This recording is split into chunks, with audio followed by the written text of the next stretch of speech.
الحمد للہ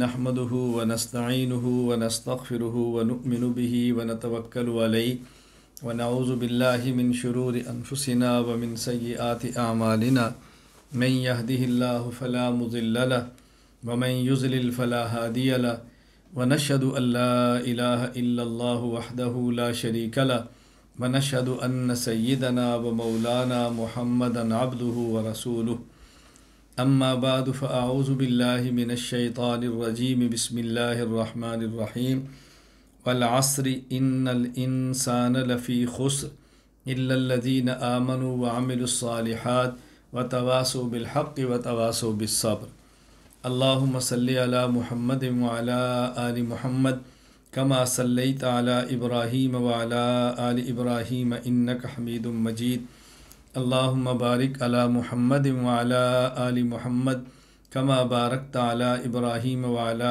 آل ابراہیم انک حمید مجید۔ ہمارا یہ سبق اصول عقائد کے عنوان پر ہے، اور عقائد کی اہمیت کو سمجھانے کے لیے میں نے قرآن کریم کی مختصر ترین صورت تلاوت کی ہے، سورۃ العصر۔ اللہ رب العزت نے اس صورت میں قسم اٹھا کر یہ مضمون سمجھایا ہے، والعصر ان الانسان لفی خسر الا الذین آمنوا وعملوا الصالحات وتواصوا بالحق وتواصوا بالصبر۔ قسم ہے زمانے کی، وہی انسان کامیاب ہوگا جس کا عقیدہ ٹھیک ہو اور عمل سنت کے مطابق ہو، وہ صحیح عقیدہ اور مسنون عمل کی دعوت دیتا ہو، اس دعوت پر مشکل آئے تو خندہ پیشانی سے برداشت کرتا ہو۔ یا میں اس کا ترجمہ یوں کرتا ہوں، اس کی تفسیر کو مد نظر رکھتے ہوئے کہ قسم ہے زمانے کی، بے شک وہی انسان کامیاب ہوگا جس کا عقیدہ ٹھیک ہو اور عمل اس کا سنت کے مطابق ہو، اور اگر عقیدہ میں شبہہ پیدا ہو تو اس کا ازالہ کرتا ہو، اور اعمال کی اصلاح اپنی خواہشات کی اصلاح کر کے کرتا ہو، اعمال کو ٹھیک کرتا ہو اپنی خواہشات کی اصلاح کر کے۔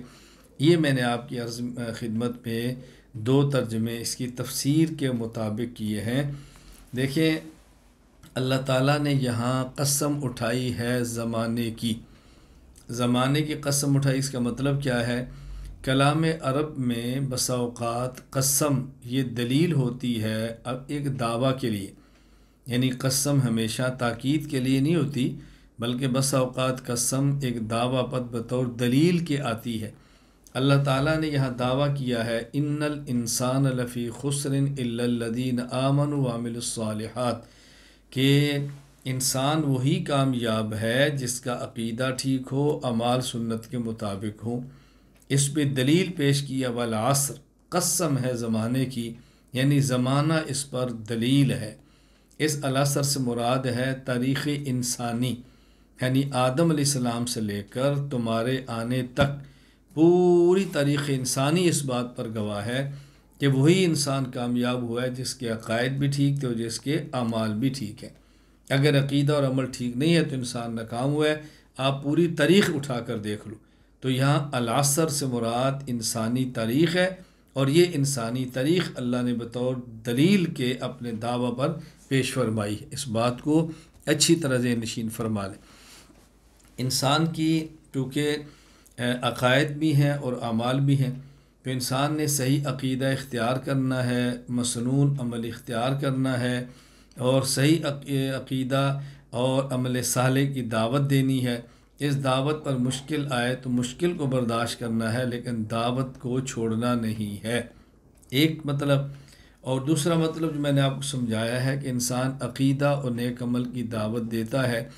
عقائد میں عموماً فساد آتا ہے شبہات کی وجہ سے، اور اعمال میں فساد آتا ہے شہوات اور خواہشات کی وجہ سے۔ جب شبہات کا ازالہ کریں گے تو عقیدے کی اصلاح ہو جائے گی، اور جب اپنی خواہشات اور شہوات کا رخ درست کریں گے تو پھر اعمال کی اصلاح ہو جائے گی۔ اس لیے یہ بات اللہ پاک نے یہاں پر ارشاد فرما دی ہے۔ شریعت کے اجزاء، اگر شریعت کے اجزاء کی تفصیلی تقسیم کی جائے تو ہم کہہ سکتے ہیں کہ شریعت مطہرہ کے اجزاء 5 ہیں۔ نمبر 1 اعتقادات یعنی عقائد، نمبر 2 عبادات یعنی اعمال، نمبر 3 اخلاقیات یعنی اخلاق، نمبر 4 معاشرات، نمبر 5 معاملات۔ یہ 5 اجزاء شریعت کے بنیادی طور پر جب ہم اس کو تفصیل سے بیان کریں، اور اگر شریعت کے اجزاء کی درمیانی تقسیم کی جائے تو شریعت مطہرہ کے اجزاء 3 بنتے ہیں۔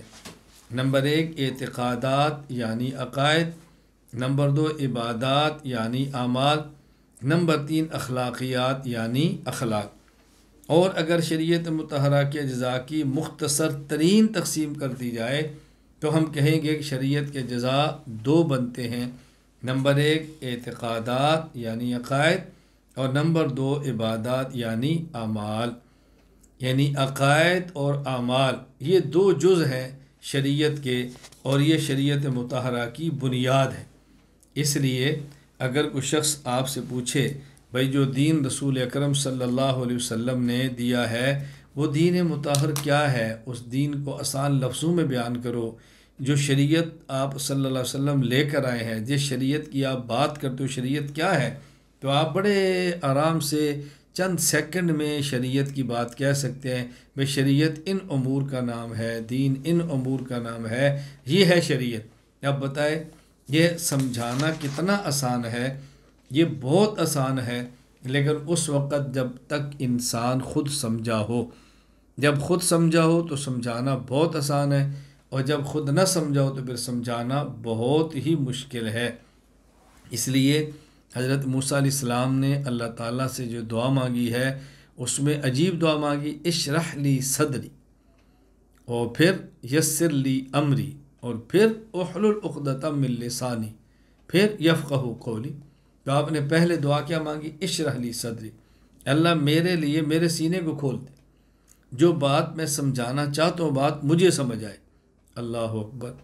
میں کہا کرتا ہوں ایمان کے بعد سب سے بڑی نعمت وہ فہم ہے، اللہ عطا فرما دے۔ ایمان کے بعد سب سے بڑی نعمت وہ فہم ہے، اللہ ہمیں عطا فرما دے۔ ایمان کے بعد سب سے بڑی نعمت فہم ہے، اللہ ہم سب کو عطا فرما دے۔ اور موسیٰ علیہ السلام نے دعا مانگی ہے، اشرح لی صدری، اللہ مجھے بات سمجھا دے، یسر لی امری، مجھے اسباب عطا فرما دے، احلل عقدۃ من لسانی، مجھے فصیح زبان عطا فرما دے، میں اندر کی بات باہر بیان کر سکوں۔ نتیجہ یفقہوا قولی، جب لوگ میری بات کو سمجھ لیں۔ ایک انسان سمجھاتا تب ہے جب سمجھا ہو، اور آواز پہنچاتا تب ہے جب اس کے بعد اسباب ہو، اور دوسرے تک اس کی آواز منتقل ہوتی ہے اگر اس کی اپنی آواز نکلتی ہو، بات کہہ سکتا ہو، پھر اگلا سمجھے گا نا، ورنہ کیسے سمجھے گا؟ تو پیغمبر کا کام سمجھانا ہے، منوانا نہیں ہے۔ علماء انبیاء علیہ السلام کے ورثہ ہیں، تو علماء کا کام سمجھانا ہے، منوانا نہیں ہے۔ تو یہ بات اچھی طرح ذہن نشین فرما لے تاکہ الجھن کبھی بھی نہ ہو۔ دین کو اللہ ہمیں سمجھنے کی توفیق عطا فرمائے، اور سمجھ آئے پھر اللہ تعالیٰ سمجھانے کی توفیق عطا فرمائے۔ عقیدہ۔ اب میں نے آپ کی خدمت میں عرض کیا کہ شریعت کے بنیادی اجزاء 2 ہیں جو مختصر ترین تقسیم ہے۔ نمبر 1 اعتقادات یعنی عقائد، نمبر 2 عبادات یعنی اعمال۔ اب ہم عقیدہ اور عمل کی تعریف کرتے ہیں، پھر مزید آگے بات کریں۔ عقیدہ کی تعریف کیا ہے؟ المنجد میں ہے، عقیدہ کا معنی ما عقد علیہ القلب والضمیر۔ عقیدہ کہتے ہیں انسان اپنے دل اور ضمیر کو جس کا پابند بنائے، اسے عقیدہ کہتے ہیں۔ اسی طرح المنجد میں دوسری تعریف کی ہے ما تدین بہ الانسان واعتقد، جس کو انسان اپنا دین بنائے اور اس کا اعتقاد رکھے، اسے عقیدہ کہتے ہیں۔ یہ ہے عقیدہ۔ میں دوسرے لفظوں میں اپنی تعبیر اختیار کیا کرتا ہوں کہ عقیدہ عقدن سے ہے۔ عقدن کا معنی ہوتا ہے گرا، باندھنا، اس لیے کہتے ہیں عقد نکاح، یعنی ایک مرد اور عورت کو باندھ دیا گیا ہے ایک بندھن میں۔ عقیدہ عقدن سے ہے، عقدن کا معنی ہوتا ہے گرا۔ تو عقیدہ کا معنی ہوتا ہے کہ انسان کچھ نظریات کا اپنے دل میں دل میں رکھے اور پھر دل کی گرہ باندھ دے کہ اس دل کے ٹکڑے تو ہو جائیں لیکن وہ گرہ نہ کھولے کہ اندر سے نظریہ باہر نکل سکے. اس کا نام ہے عقیدہ. حضرت بلال رضی اللہ تعالیٰ عنہ کو دیکھیں، حضرت خباب رضی اللہ عنہ کو دیکھیں، حضرت سمیہ رضی اللہ عنہ کو دیکھیں، زنیرہ رضی اللہ تعالیٰ عنہ کو دیکھیں. انہوں نے عقیدہ توحید، عقیدہ رسالت، عقیدہ قیامت اپنے دل میں رکھ کے دل کی گرہ کو یوں باندھ دیا تھا کہ تپتی ریت پہ لٹایا گیا لیکن وہ گرہ نہیں کو کھول سکا. آگ کے انگاروں پہ لٹایا گیا، وہ گرہ نہیں کھلی. جسم کے ٹکڑے ہوئے لیکن گرہ نہیں کھلی. اس کا نام ہے عقیدہ. عقیدہ اتنی پختگی کا نام ہے کہ جسم کے ٹکڑے ہو جائیں مگر اندر کے جو نظریہ ہے اس کے ٹکڑے نہ ہوں. اس کا نام عقیدہ ہے. آپ اندازہ فرمائیں عقائد کتنی اہم چیز ہے اور ہم عقائد سے کتنے غافل ہیں. یہ بھی ہم ذرا دیکھیں. عقیدہ کے اصطلاحی معنی. عبداللہ بن عبد الحمید انہوں نے کتاب لکھی الوجیز فی عقیدت السلف الصالح. اس میں عقیدہ کا اصطلاحی معنی بیان کیا ہے ہی الامور التی یجب ان یصدق بها القلب وتطمئن الیها النفس حتی تکون یقینا ثابتا لا یمازجها ریب ولا یخالطها شک. عقیدہ وہ امور کہ جن کی دل تصدیق کرے اور جن پر انسان کا ضمیر مطمئن ہو، اس طرح مطمئن ہو کہ وہاں یقین پختہ ہو اور وہاں شک اور شبہ کی کوئی گنجائش نہ ہو، وہاں شک اور شبہ کی کوئی آمیزش نہ ہو، کوئی ملاوٹ نہ ہو. اس کا نام ہے عقیدہ. معلوم عقیدہ شکوک سے نہیں بنتا، عقیدہ شک سے نہیں بنتا. یہ بات اچھی طرح ذہن نشین فرما لیں. عقیدہ شکوک کا نام نہیں ہے، عقیدہ شبہات کا نام نہیں ہے، عقیدہ کسی خاص چیز کا نام ہے. اللہ ہمیں یہ بات سمجھنے کی توفیق عطا فرمائے. تو شریعت کے بنیادی اجزاء دو ہیں: عقائد، اعمال، اعتقادات اور عبادات. نمبر 2 عمل. عمل کی تعریف.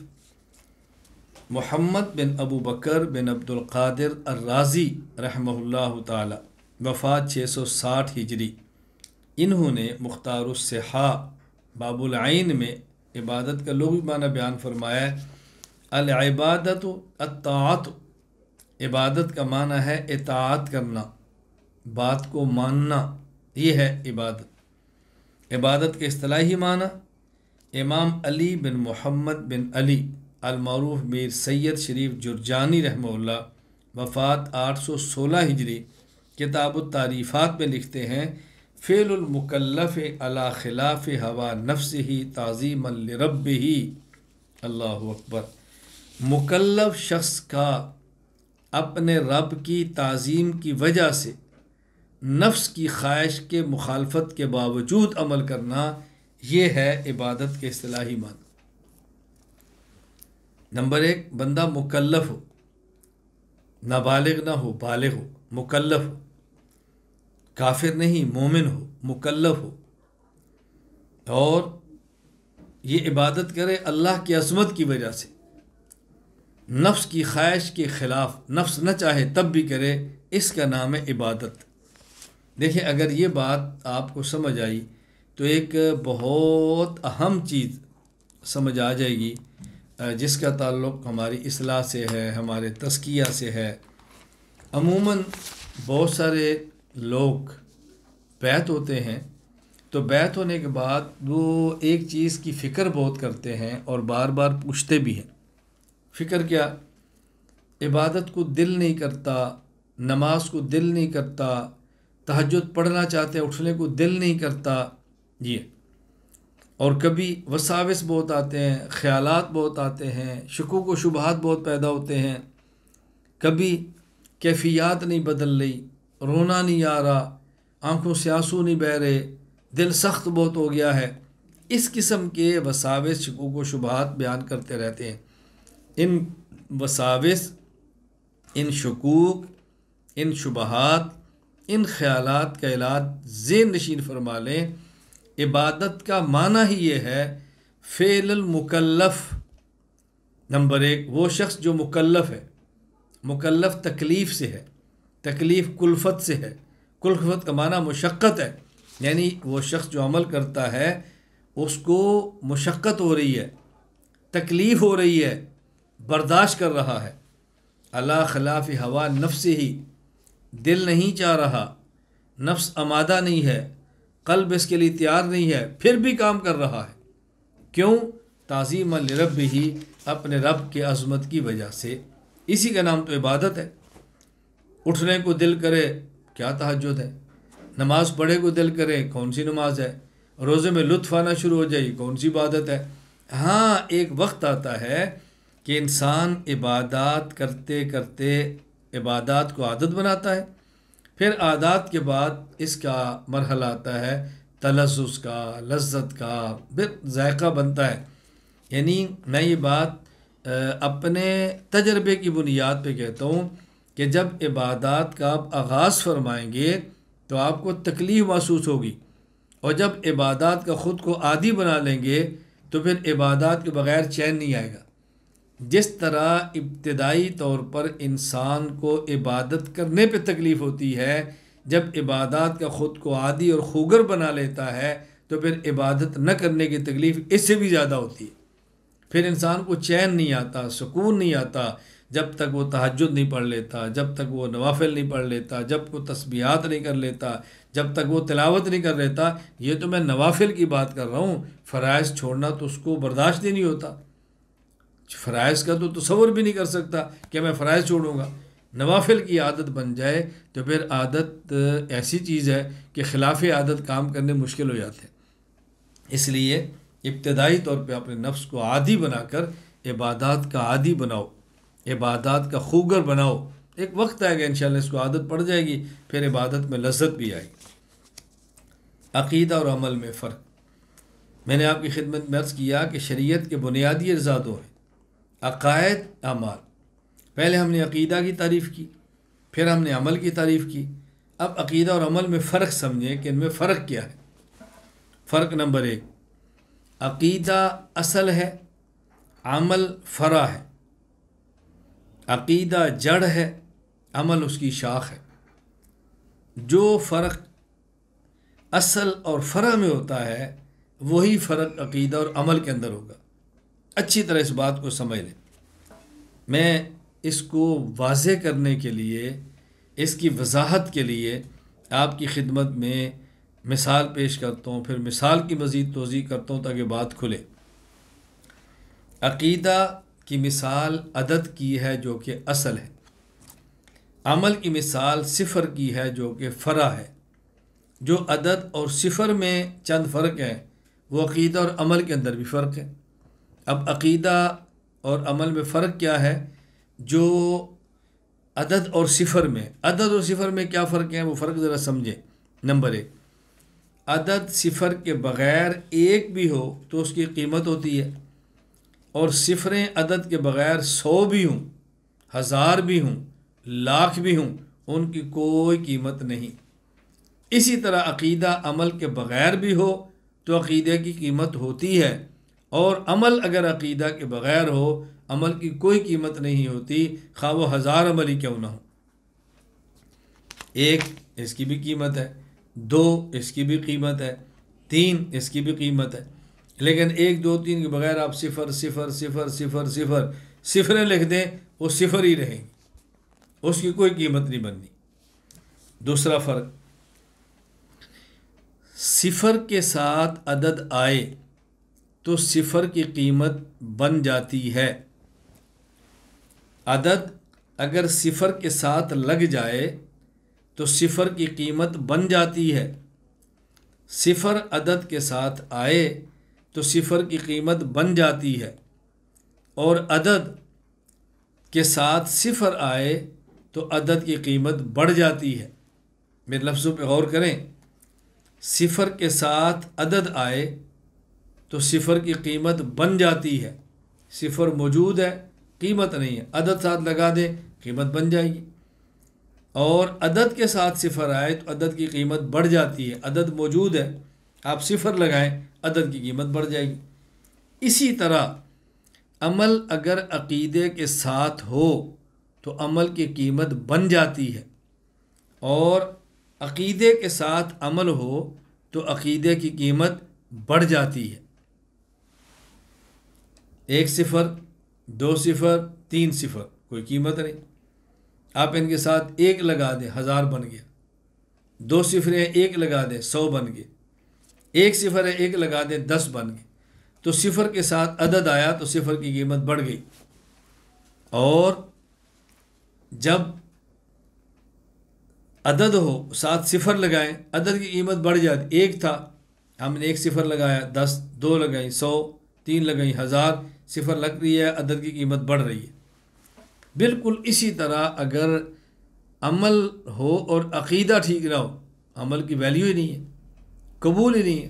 اور اگر کوئی شخص صحیح العقیدہ ہو، وہ فاسد العقیدہ نہ ہو، بد عقیدہ نہ ہو، لیکن بے عمل ہو، اچھا بے عمل سے بڑھ کر بد عمل ہو، تو اسے کہتے ہیں کمزور ایمان والا، عقیدے کی قیمت کم ہو گئی ہے۔ لیکن عمل نیک ساتھ آ جائے، پھر کہتے ہیں مضبوط ایمان والا، مضبوط ایمان والا۔ اب دیکھو، پہلے وہی ایمان کمزور تھا، اب ایمان مضبوط ہو گیا۔ تو عدد کے آنے سے صفر کی قیمت بنتی ہے، اور صفر کے آنے سے عدد کی قیمت بڑھتی ہے۔ اسی طرح عقیدے سے عمل کی قیمت بنتی ہے، اور عمل سے عقیدے کی قیمت بڑھتی ہے۔ نمبر 3، تیسرا فرق سمجھیں۔ صفر کو عدد کی دائیں جانب رکھیں تو بات اور ہے، اور اگر صفر کو عدد کی بائیں جانب رکھ دیں تو صفر کی کوئی قیمت نہیں، کوئی ویلیو نہیں، نہ اسے عقیدے نے بڑھنا ہے، نہ عدد نے بڑھنا ہے، نہ اس صفر کی قیمت بننی ہے۔ تو صفر کی قیمت تو ہوتی ہے، لیکن کب؟ جب وہ عدد کے دائیں جانب ہو۔ دیکھیں، ہم نے 1 لکھا، صفر 1 لکھیں تو 10 ہو جائیں گے، 2 لکھیں تو 100 ہو جائیں گے۔ کب؟ جب دائیں جانب۔ اور اگر یہی صفر آپ بائیں جانب لکھیں، اب اس کی کوئی قیمت نہیں، کوئی اس کی قیمت نہیں۔ تو صفر کی قیمت تب ہوتی ہے جب صفر اپنے مقام پر ہو۔ اسی طرح عمل کی قیمت تب ہوتی ہے جب عمل اپنے مقام پر ہو۔ عمل اپنے مقام سے ہٹ جائے تو عمل کی کوئی قیمت نہیں ہوتی۔ فجر کی نماز سورج نکلنے سے پہلے پڑھ لیں تو الحمدللہ مقبول ہے، اپنے مقام پہ پڑھی ہے، اس کی قیمت ہے۔ 2 رکعت سنت، 2 رکعت فرض۔ اور سورج نکل جائے تو آپ 4 رکعت کی بجائے 400 پڑھ لیں، اب اس کی اللہ کیا قیمت نہیں ہے، اب وزن ختم ہو گیا۔ کیوں؟ فرض کی جگہ سورج نکلنے سے پہلے تھی، سورج نکل گیا، اب آپ نے جو پڑھا ہے وہ ادا نہیں، وہ قضا ہوگی، اب وہ قیمت ختم ہوگی۔ صفر جس طرح دائیں جانب ہو تو صفر کی قیمت ہوتی ہے، بائیں جانب ہو تو اس کی قیمت نہیں ہوتی۔ عمل اپنے مقام پر ہو تو قیمت ہوتی ہے، عمل اپنے مقام پر نہ ہو تو اس کی کوئی قیمت نہیں ہوتی۔ اچھا، صفر دائیں جانب 1 ہو تب بھی قیمتی ہے، اور بائیں جانب بہت زیادہ ہوں تب بھی کوئی قیمت نہیں ہے۔ بلکہ میں سے بڑھ کر کہتا ہوں، اگر صفر دائیں جانب ہو تو قیمت، بائیں جانب صفر نہیں صفریں ہوں، صرف یہ نہیں کہ اس کی قیمت نہیں ہے بلکہ اس کا نقصان ہے، وقت ضائع ہو رہا ہے، سیاہی ضائع ہو رہی ہے، کاغذ ضائع ہو رہا ہے، نقصان ہو رہا ہے۔ اسی طرح عمل اپنے مقام پر تھوڑا ہو تب بھی قیمت ہوتی ہے، اور عمل اپنے مقام سے ہٹ جائے، وہ جتنا بھی زیادہ ہو، پھر اس میں یہ نہیں کہ اس عمل کی قیمت نہیں ہوتی بلکہ نقصان ہوتا ہے۔ کیوں؟ وضو بھی کیا، طہارت بھی حاصل کی، سردی بھی برداشت کی، اور نماز ایسے وقت پہ پڑھی جب نماز کے وقت نہیں تھا، تو وقت بھی ضائع ہوا، پانی بھی ضائع ہوا، مشقت برداشت کی، اور نفع کی بجائے نقصان بھی ہوا۔ سورج نکلنے کے 15 منٹ بعد آپ پڑھ لیں تو اشراق ہے، اور اگر آپ یہی سورج نکلنے کے فوراً بعد نوافل پڑھ لیں تو قبول ہی نہیں ہے، کوئی اس کا نفع ہی نہیں ہے۔ تو سورج نکلنے کے 12-15 منٹ بعد آپ 2 رکعت پڑھیں گے تب بھی اجر ہے، اور سورج نکلنے کے فوراً بعد آپ 8 رکعت پڑھ لیں تب بھی اس کا کوئی اجر نہیں۔ کیوں؟ وہ نوافل کی جگہ ہی نہیں۔ فرق نمبر 2، پہلا فرق، عقیدہ اصل ہے، عمل فرع ہے۔ جو اصل اور فرع میں فرق ہے وہ عقیدہ اور عمل میں فرق ہے۔ دوسرا فرق، عقیدہ کا محل دل ہے، اعمال کا محل بدن ہے۔ جو فرق دل اور بدن میں ہے وہ فرق عقیدہ اور عمل میں ہے، اور یہ دو فرق ہیں بنیادی طور پر جو آپ نے سمجھنے۔ فرق نمبر 1، جو چیز جتنی قیمتی ہو اس کو رکھنے کا محل اتنا ہی زیادہ محفوظ ہوتا ہے، اور جو چیز قیمت میں کم ہو اس کو رکھنے کا محل اتنا ہی نسبتاً کم محفوظ ہوتا ہے۔ سبزی، آلو، پیاز، ٹماٹر، یہ چیزیں یہ قیمت میں کم ہے، یہ دکان کے باہر پڑے۔ کپڑا، جوتی قیمت میں بڑھ کر ہے، دکان کے اندر ہے۔ سونا اور ہیرا، یہ کرنسی، یہ قیمت میں زیادہ ہے تو لاک بھی لگا ہوگا، باہر گارڈ بھی ہوگا۔ تو جس طرح چیز جتنی قیمتی ہو اس کے رکھنے کا محل اتنا ہی زیادہ محفوظ ہوتا ہے، اور جو چیز قیمت میں کم ہو اس کو رکھنے کا محل نسبتاً کم محفوظ ہوتا ہے۔ چونکہ عقیدہ قیمت میں زیادہ ہے، اس کا محل اللہ نے دل بنایا جو محفوظ ہے، اور عمل قیمت میں کم ہے تو اس کا محل ظاہر بدن بنایا جو نسبتاً کم محفوظ ہے۔ دوسرا فرق سمجھیں، قلب کے دل کے بعض اجزاء کٹ جائیں انسان زندہ نہیں رہتا۔ آپ دل تھوڑا سا کاٹ دیں اور چیر کے پھینک دیں، انسان زندہ نہیں رہتا۔ لیکن قلب محفوظ ہو اور انسان کے اعضاء کے جسم کے اعضاء کئی ایک کٹ جائیں، انسان تب بھی زندہ رہتا ہے۔ ہاتھ کٹا ہے پھر بھی زندہ ہے، پاؤں کٹا ہے پھر بھی زندہ ہے، ناک کٹا ہے پھر بھی زندہ ہے، آنکھ نکلی ہے تب بھی زندہ ہے، کان کٹا ہے تب بھی زندہ ہے، دانت ٹوٹے ہیں تب بھی زندہ ہے، زبان کٹ گئی تب بھی زندہ ہے۔ تو دل کے کچھ اجزاء بھی کٹ جائیں انسان زندہ نہیں رہتا، اور اگر ظاہری اجزاء کئی ایک کٹ جائیں انسان تب بھی زندہ رہتا ہے۔ بالکل اسی طرح جو انسان کا عقیدہ ہے، اگر اس کا تعلق ضروریات دین کے ساتھ ہے، ایک عقیدہ بھی چھوڑ دے گا تو انسان ایمان سے نکل کر کفر میں چلا جائے گا، اور اگر ضروریات اہل سنت والجماعت میں سے کوئی ایک عقیدہ چھوڑ دے گا تو انسان اہل سنت سے نکل کر اہل بدعت میں شامل ہو جائے گا۔ ایسا نہیں ہو سکتا کہ ایک عقیدہ ایمان والا چھوڑے اور پھر یہ مسلمان بھی رہے، ایک عقیدہ اہل سنت کو چھوڑے اور پھر یہ بندہ اہل سنت بھی رہے، ایسا نہیں ہو سکتا۔ تو جس طرح انسان کے لیے دل کا محفوظ ہونا ضروری ہے، اسی طرح مسلمان ہونے کے لیے انسان کے عقائد کا محفوظ ہونا بھی ضروری ہے۔ یہ بات اچھی طرح ذہن نشین فرما لیں۔ ضروریات دین کی مثال بھی سمجھ لیں، ضروریات اہل سنت والجماعت کی مثال بھی سمجھ لیں۔ ایک بندہ سارے عقائد کو مانتا ہے، عقیدہ توحید کو نہیں مانتا، یہ مسلمان نہیں ہے۔ سارے عقائد کو مانتا ہے، سارے انبیاء علیہ السلام کو مانتا ہے، لیکن رسول اکرم صلی اللہ علیہ وسلم کو آخری نبی نہیں مانتا، مسلمان نہیں ہے۔ ایک شخص اہل سنت والجماعت کے سارے عقائد کو مانتا ہے، لیکن قبر اطہر میں نبی کریم صلی اللہ علیہ وسلم کو زندہ نہیں مانتا، اہل سنت والجماعت میں سے نہیں ہے۔ یہ بات اچھی طرح ذہن نشین فرما لیں۔ یہاں ایک بات سمجھ لیں، مزید بھی آگے آئے گی۔ کسی انسان کے مومن ہونے کے لیے تمام ضروریات دین کو ماننا ضروری ہے۔ ایک ضرورت کا بھی انکار کرے گا تو مومن نہیں رہے گا۔ اسی طرح کسی انسان کے اہل سنت والجماعت ہونے کے لیے تمام ضروریات اہل سنت والجماعت کو ماننا ضروری ہے۔ کسی ایک کا بھی انکار کرے گا تو اہل سنت والجماعت نہیں رہے گا۔ تو ایمان میں داخل ہونے کے لیے تمام ایمانیات کا ماننا ضروری ہے، اور ایمان سے نکلنے کے لیے تمام کا انکار ضروری نہیں، کسی ایک کا بھی انکار کرے گا تو نکل جائے گا۔ اہل السنت والجماعت میں شامل ہونے کے لیے تمام اعتقادات اور ضروریات اہل السنت والجماعت کو ماننا ضروری ہے، لیکن اہل السنت والجماعت سے نکلنے کے لیے تمام کا انکار ضروری نہیں، کسی ایک کا بھی انکار کرے گا تو انسان نکل جائے گا۔ عقیدہ کی اہمیت۔ شریعت کے بنیادی اجزاء دو ہیں، نمبر 1 عقائد، نمبر 2 اعمال۔ اس کے بعد ہم نے عقیدہ عمل کی تعریف کی، پھر عقیدہ عمل میں فرق بتایا۔ اب آپ ذرا عقیدہ کی اہمیت اچھی طرح سمجھ لیں۔ اعتقاد اصل ہے، عمل اس کی فرع ہے۔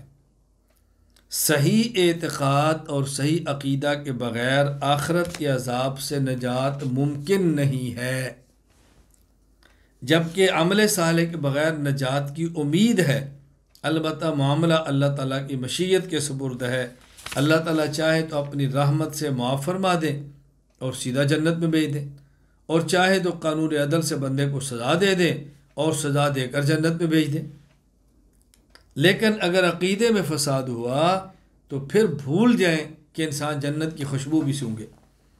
حضرت امام اعظم ابو حنیفہ نعمان بن ثابت رحمہ اللہ تعالی وفات 150 ہجری الفقہ الاکبر میں تحریر فرماتے ہیں، وما کان من السیئات دون الشرک والکفر ولم یتب عنہا صاحبها حتی مات مؤمنا فی مشیت اللہ ان شاء عذبہ و ان شاء عفا عنہ ولم يعذب بالنار اصلا۔ کفر اور شرک کے علاوہ جتنے بھی گناہ ہیں، اگر ان گناہوں کے کرنے والا مرتکب بغیر توبہ کے فوت ہو گیا، توبہ نہ کر سکا، اللہ کی مشیت کے سپرد ہے۔ اللہ چاہیں قانون عدل سے اس کو عذاب دے دے، سزا دے دے، اللہ چاہیں اس کو اپنے کرم سے معاف فرما دے اور بالکل عذاب نہ دے، لیکن یہ شرط ہے کہ کفر اور شرک نہ ہو۔ کفر و شرک ہوا، اس کو اللہ ہرگز معاف نہیں فرمائیں گے۔ دلیل نمبر 1 سورۃ النساء آیت نمبر 48، ان اللہ لا یغفر ان یشرک بہ ویغفر ما دون ذلک لمن یشاء۔ اللہ تعالیٰ اس بات کو کبھی معاف نہیں کرتے کہ اس کی ذات کے ساتھ کسی کو شریک کیا جائے، لیکن شرک کے علاوہ اور جتنے بھی گناہ اللہ چاہیں گے تو معاف فرما دیں گے۔ دلیل نمبر 2 سورۃ الاعراف آیت نمبر 40، ان الذین کذبوا بآیاتنا واستکبروا عنہا لا تفتح لهم ابواب السماء ولا يدخلون الجنة حتى يلج الجمل في سم الخياط وكذلك نجزي المجرمین۔ جن لوگوں نے ہماری آیات کو جھٹلایا اور جن لوگوں نے تکبر کیا، منہ موڑا، ان کے لیے آسمان کے دروازے نہیں کھولے جائیں گے، وہ جنت میں داخل نہیں ہوں گے، کیونکہ پہلے آسمان اوپر جنت ہے، نہ آسمان کا دروازہ کھلنا ہے نہ گزر کر اس نے جنت تک جانا ہے، تو ان کے لیے آسمان کے دروازے نہیں کھولے جائیں گے، وہ جنت میں داخل نہیں ہوں گے یہاں تک کہ اونٹ سوئی کے ناکے میں داخل ہو۔ یعنی جس طرح اونٹ کا سوئی کے معمولی سے سوراخ سے داخل ہونا ناممکن ہے، اسی طرح کافر کا جنت میں جانا ناممکن ہے۔ سوئی کا ناکہ کہتے ہیں، سوئی کا وہ چھوٹا سا سوراخ جس میں دھاگا ڈالتے ہیں، اسے کہتے ہیں ناکہ۔ دلیل نمبر 3 سورۃ الکاف آیت نمبر 105، اولئک الذین کفروا بآیات ربہم ولقائہ فحبطت اعمالہم فلا نقیم لہم یوم القیامۃ وزنا۔ یہ وہ لوگ جن نے اللہ کی آیات کا انکار کیا، اللہ سے ملاقات کا انکار کیا، قیامت کے منکر ہوئے، ان کے تمام اعمال ضائع ہوں گے۔ فلا نقیم لہم یوم القیامۃ وزنا، ہم قیامت کے دن ان کے اعمال کو تولنے کے لیے ترازو ہی نہیں رکھیں گے۔ اعمال ہی نہیں، تولنا کس چیز کو ہے؟ عمل بنے گا ایمان سے، ایمان نہیں ہے، عمل کی قیمت ہی نہیں ہے، اس کے لیے ترازو کیا لگانا ہے؟ دلیل نمبر 4 سورۃ الزمر آیت نمبر 65، وَلَقَدْ أُوحِيَ إِلَيْكَ وَإِلَى الَّذِينَ مِن قَبْلِكَ لَئِنْ أَشْرَكْتَ لَيَحْبَطَنَّ عَمَلُكَ وَلَتَكُونَنَّ مِنَ الْخَاسِرِينَ۔ اللہ کے نبی آپ کی طرف اور آپ سے پہلے انبیاء کی طرف وحی آئی، کیا اگر تو نے شرک کیا تیرے عمل ضائع ہو جائیں گے اور تو نقصان اٹھانے والوں میں ہوگا، تیرے تمام عمل ضائع۔ یہاں آیت کو ذرا سمجھ لیں۔ اس آیت کا ایک مفہوم تو یہ ہے کہ اللہ تعالیٰ نے حضور اکرم صلی اللہ علیہ وسلم کو اور انبیاء علیہ السلام میں سے گزشتہ انبیاء کو بھی یہ فرمایا کہ تم نے نبی ہونے کے باوجود اگر شرک کیا تو تمہارے سارے اعمال ضائع ہو جائیں گے۔ یہ بات اچھی طرح یاد رکھنا، یہ پیغمبر کو خطاب امت کو سمجھانے کے لیے کیا ہے۔ یہ معنی نہیں کہ نبی سے کوئی ہلکی سی بھی توقع ہو سکتی ہے، الیاذ باللہ نبی شرک کرے گا، ناممکن ہے، ناممکن ہے، ناممکن ہے۔ اہل سنت والجماعت کا عقیدہ یہ ہے کہ نبی اعلان نبوت سے پہلے اور اعلان نبوت کے بعد کبیرہ یا صغیرہ، بڑا یا چھوٹا، کوئی گناہ نہیں کرتے۔ جس پیغمبر سے گناہ نہیں ہوتا وہ پیغمبر کفر کیسے کر سکتا ہے؟ ناممکن ہے۔ یہ صرف پیغمبر کو خطاب کیا گیا امت کو سمجھانے کے لیے تاکہ امت سمجھے۔ اور قرآن کریم میں کئی ایک مقامات پہ ایسے ہوا ہے کہ اللہ خطاب نبی کو کرتے ہیں، سمجھایا امت کو زیادہ ہے۔ یا ایھا النبی اذا طلقتم النساء فطلقوهن لعدتهن۔ اب دیکھو، یا ایھا النبی اذا طلقتم النساء، پہلے پیغمبر کا ذکر کیا ہے، خطاب کیا ہے، اور مسئلہ امت کو سمجھایا جا رہا ہے کہ جب تم عورت کو طلاق دو تو طلاق ایسے دینا۔ اور دوسری اس آیت کریمہ کی تفسیر یہ ہے کہ یہ خطاب نبی کو نہیں ہے، وہی نبی پر آ رہی ہے، خطاب امت کو ہو رہا ہے۔ وَلَقَدْ أُوحِيَ إِلَيْكَ وَإِلَى الَّذِينَ مِن قَبْلِكَ، حضور نے فرمایا کہ مجھ پر بھی وحی آئی، مجھ سے پہلے نبیوں پر بھی وحی آئی۔ لَإِنْ أَشْرَكْتَ، اے مخاطب، اب پیغمبر کو نہیں ہے، عام مخاطب ہے، اگر کسی بھی انسان نے شرک کیا تو اس کے تمام اعمال ضائع ہو جائیں گے۔ خلاصہ ہماری گفتگو کا ہے کہ اگر کوئی شخص عقیدہ ٹھیک نہ رکھتا ہو یہ جنت میں نہیں جائے گا۔ جنت اور جہنم کے فیصلے کی اصل بنیاد وہ ایمان اور کفر ہے۔ اہل ایمان کی جگہ وہ جنت ہے، اہل کفر کی جگہ یہ جہنم ہے۔ کوئی کافر نیک عمل کی وجہ سے جنت میں نہیں جا سکتا، یہ بات یاد رکھنا۔ کوئی کافر نیک عمل کی وجہ سے جنت میں نہیں جا سکتا، اور کوئی مومن جتنا بڑا بھی بد عمل ہو وہ جنت سے محروم نہیں رہ سکتا۔ اللہ چاہے اپنے کرم سے بدعملی معاف کرے اور سیدھا جنت میں بھیج دے، اور اللہ چاہے تو قانون عدل کے مطابق مومن کو جہنم میں بھیجیں، جرم کی سزا دے کر اس کو پاک کرے اور پاک کرنے کے بعد جنت میں بھیج دے۔ میرے جملے کو یاد رکھنا، کوئی کافر اپنے نیک عمل کی وجہ سے ہرگز جنت میں نہیں جا سکتا، اور کوئی مومن کتنا بڑا ہی بد عمل کیوں نہ ہو، بد عملی کے باوجود وہ جنت سے محروم نہیں رہ سکتا، بالآخر وہ جنت کے اندر ضرور جائے گا۔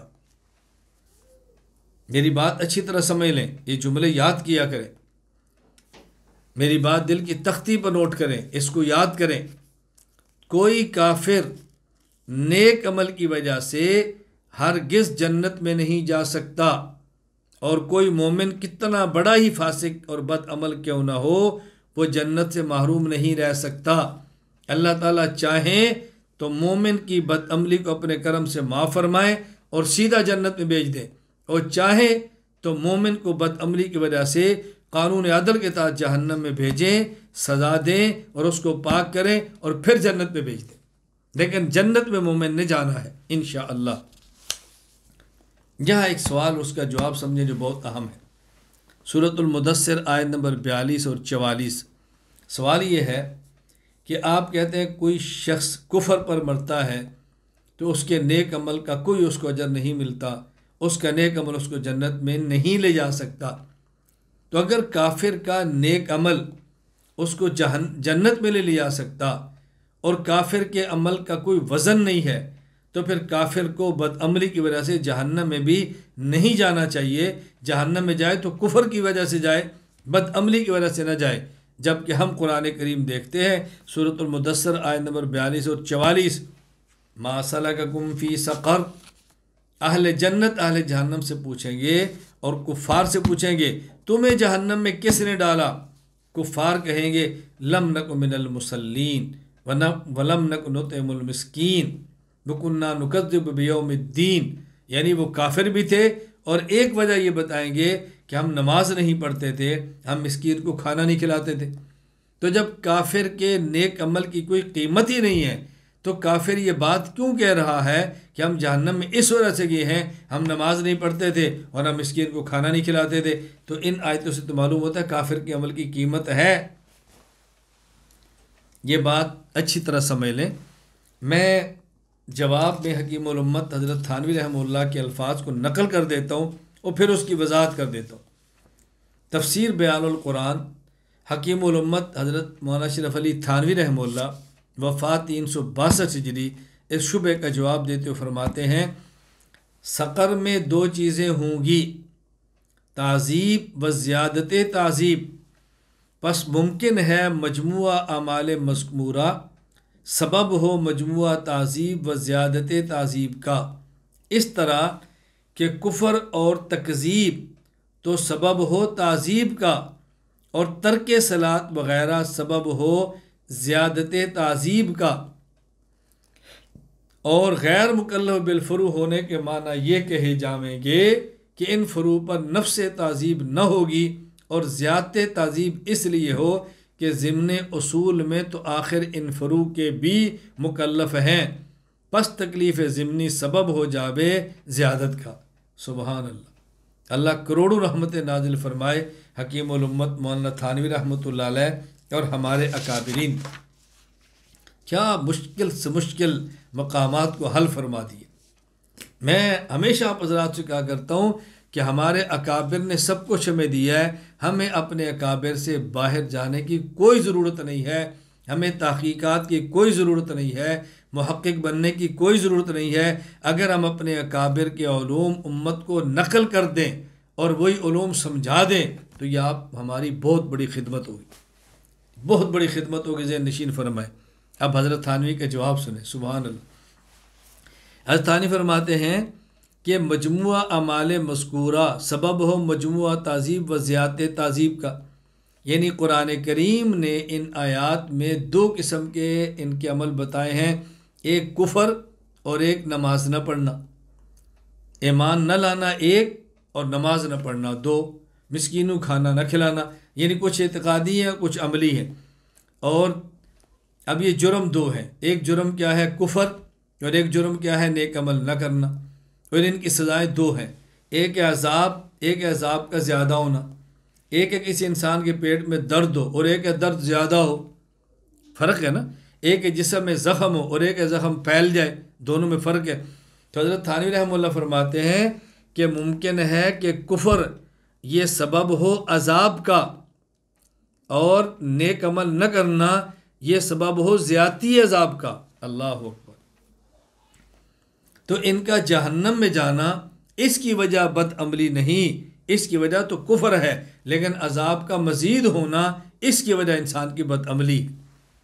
اور کیسی پیاری بات فرمایا یہ جو ہم کہتے ہیں کہ کافر فروع کا مکلف نہیں، کافر فروع کا مکلف نہیں، اس کا معنی یہ ہے کسی کافر کو گناہ کرنے پر، کسی کافر کو نیک عمل نہ کرنے پر عذاب نہیں ہوگا، جہنم میں جانا نہیں ہوگا۔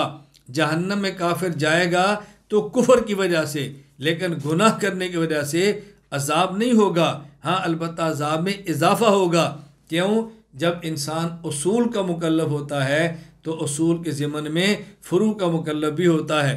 جب ہر انسان اس بات کا پابند ہے ایمان لائے تو ایمان لا کر نماز بھی تو پڑھے گا نا، تو جب ایمان کا پابند ہے تو ایمان کے ضمن میں وہ نماز کا بھی پابند ہے، ایمان کے ضمن میں زکوٰۃ کا بھی پابند ہے، ایمان کے ضمن میں وہ دین کے سارے احکام کا پابند ہے۔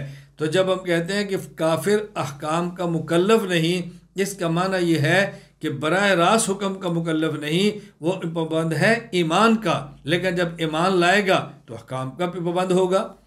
تو غیر مکلف بالفرع ہونے کا معنی یہ ہے ان فروع پر نفس عذاب نہ ہوگا، لیکن زیادتی عذاب اس لیے ہوگا کہ ضمن اصول میں تو آخر ان فروع کے بھی مکلف ہے، پس تکلیف ضمنی سبب ہو جائے زیادت کا۔ سبحان اللہ، کیا پیارا حکیم الامت حضرت تھانوی رحمہ اللہ نے جواب دیا۔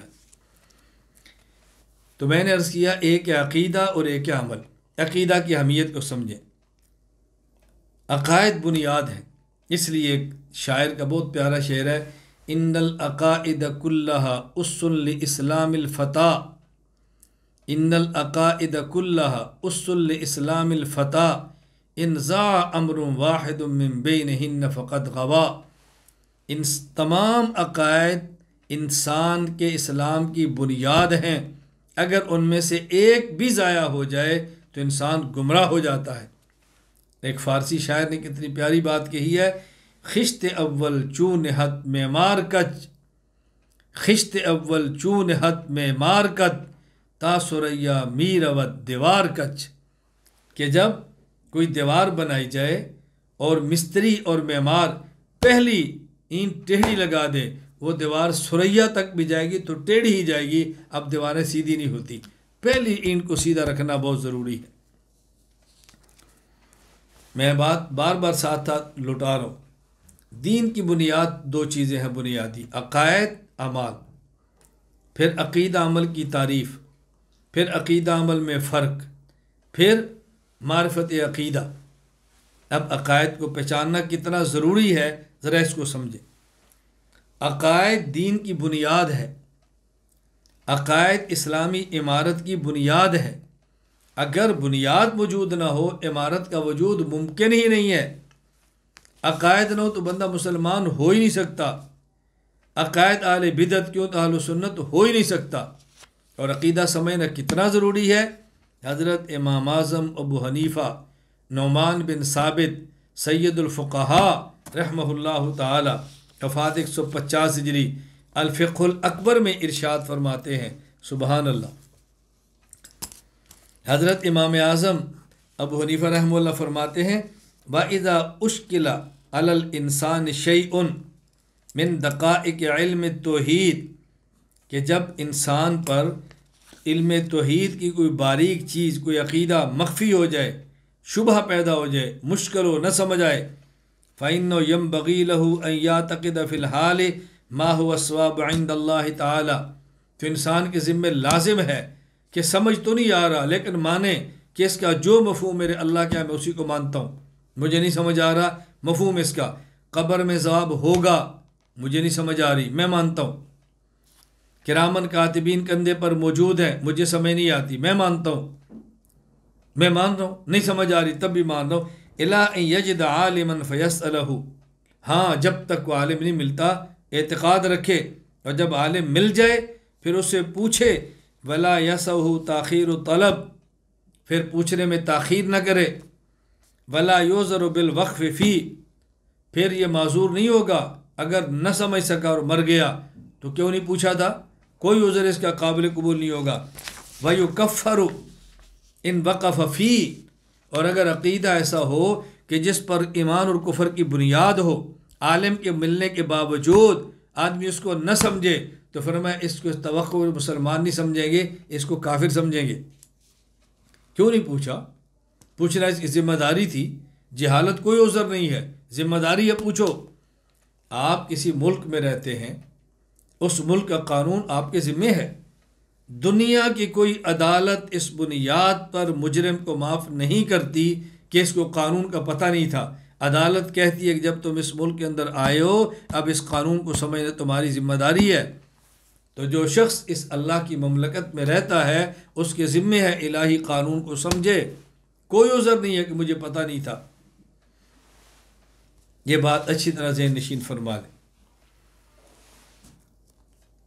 بنیاد شریعت کی میں پھر لوٹا رہا ہوں، عقائد اور عمل۔ جس علم میں عقائد سے بحث ہو اس کو علم العقائد کہیں گے، علم الکلام کہیں گے، اور جس علم میں اعمال اور احکام سے بحث ہو اسے علم الفقہ کہیں گے۔ اس لیے اب ہم نے چونکہ بات عقائد پہ کرنی ہے تو ہم تعریف علم الکلام کی کرتے ہیں۔ جب آپ فقہ پڑھیں گے تو وہاں تعریف علم الفقہ کی ہوگی، تفسیر پڑھیں گے تعریف علم و تفسیر کی ہوگی. ابھی چونکہ عقائد ہیں اس علم الکلام اور علم العقائد کی ہم تعریف کرتے ہیں، اس پر بات کرتے ہیں. علم الکلام کی تعریف. علامہ سعد الدین مسعود بن عمر بن عبداللہ تفتازانی رحمہ اللہ، وفات 792 ہجری، شرح المقاصد فی علم الکلام میں فرماتے ہیں والعلم بالعقائد الدینیہ عن الادلۃ الیقینیہ. علم الکلام وہ علم ہے جس میں دلائل یقینیہ کے ذریعے اسلامی عقائد کا علم حاصل ہوتا ہے. یہ تعریف علامہ تفتازانی نے کی ہے. دوسری تعریف مشہور مؤرخ، مشہور فقیہ ابو زید عبد الرحمن بن محمد بن خلدون المعروف علامہ ابن خلدون رحمہ اللہ تعالی، وفات 808 ہجری. تاریخ ابن خلدون میں فرماتے ہیں هو علم يتضمن الحجج عن العقائد الایمانیہ بالادلۃ العقلیہ والرد على المبتدعة المنحرفین فی الاعتقادات عن مذاہب السلف و اہل السنہ. علم الکلام وہ علم ہے جس میں عقلی دلائل کے ذریعہ ایمانی عقائد کا دفاع کیا جاتا ہے اور اہل السنت اسلاف کے عقیدہ سے انحراف کرنے والے اہل بدعت کا دلائل سے رد کیا جاتا ہے. اب یہاں بات اچھی طرح سمجھ لیں، ان دو طریقوں میں فرق کیا ہے، فرق سمجھیں. میں یہ بات پہلے کہہ چکا ہوں کہ ہمارے عقائد دو قسم کے ہیں. نمبر ایک، جن کی بنیاد پہ ایمان اور کفر کا فیصلہ ہوتا ہے انہیں عقائد قطعیات کہتے ہیں، انہیں ضروریات دین کہتے ہیں. نمبر دو، جن کی بنیاد پہ اہل سنت والجماعت اور اہل بدعت کا فیصلہ ہوتا ہے انہیں عقائد ظنیات بھی کہتے ہیں، انہیں ضروریات اہل سنت والجماعت بھی کہتے ہیں. عقائد کی یہ دو قسمیں ہیں.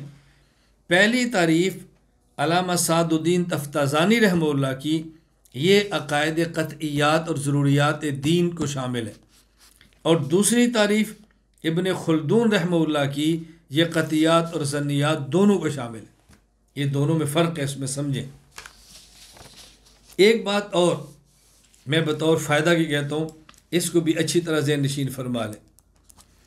ابن خلدون رحمۃ اللہ علیہ نے جو بات فرمائی ہے هو علم يتضمن الحجج عن العقائد الایمانیہ بالادلۃ العقلیہ.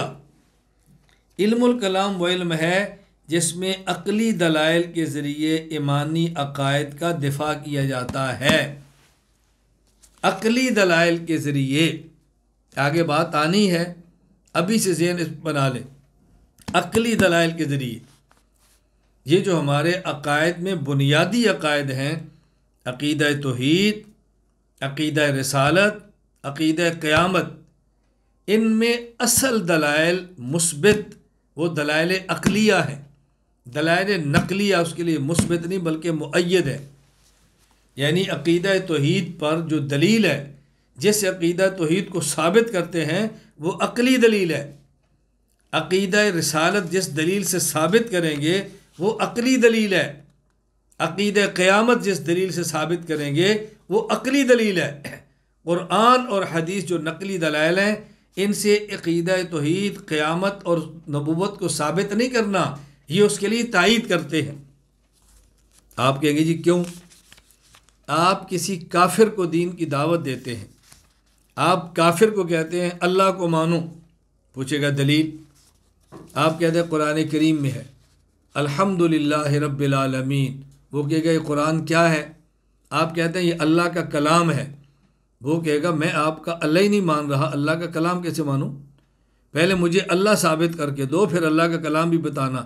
اب آپ بتائیں کافر کو جب اللہ کے وجود کا قائل کریں گے تو قرآن پڑھ کے کریں گے تو نقلی دلیل مانگے گا، نقلی دلیل مانگے گا نا. یہ بات اچھی طرح سمجھے. کوئی کافر قیامت کو نہیں مانتا، آپ کہتے ہیں بھی قرآن میں ہے قیامت، وہ کہے گا میں قرآن نہیں مانتا، قیامت کیسے مانوں؟ اب آپ عقل سے ثابت کریں کہ قیامت کا ہونا ضروری ہے.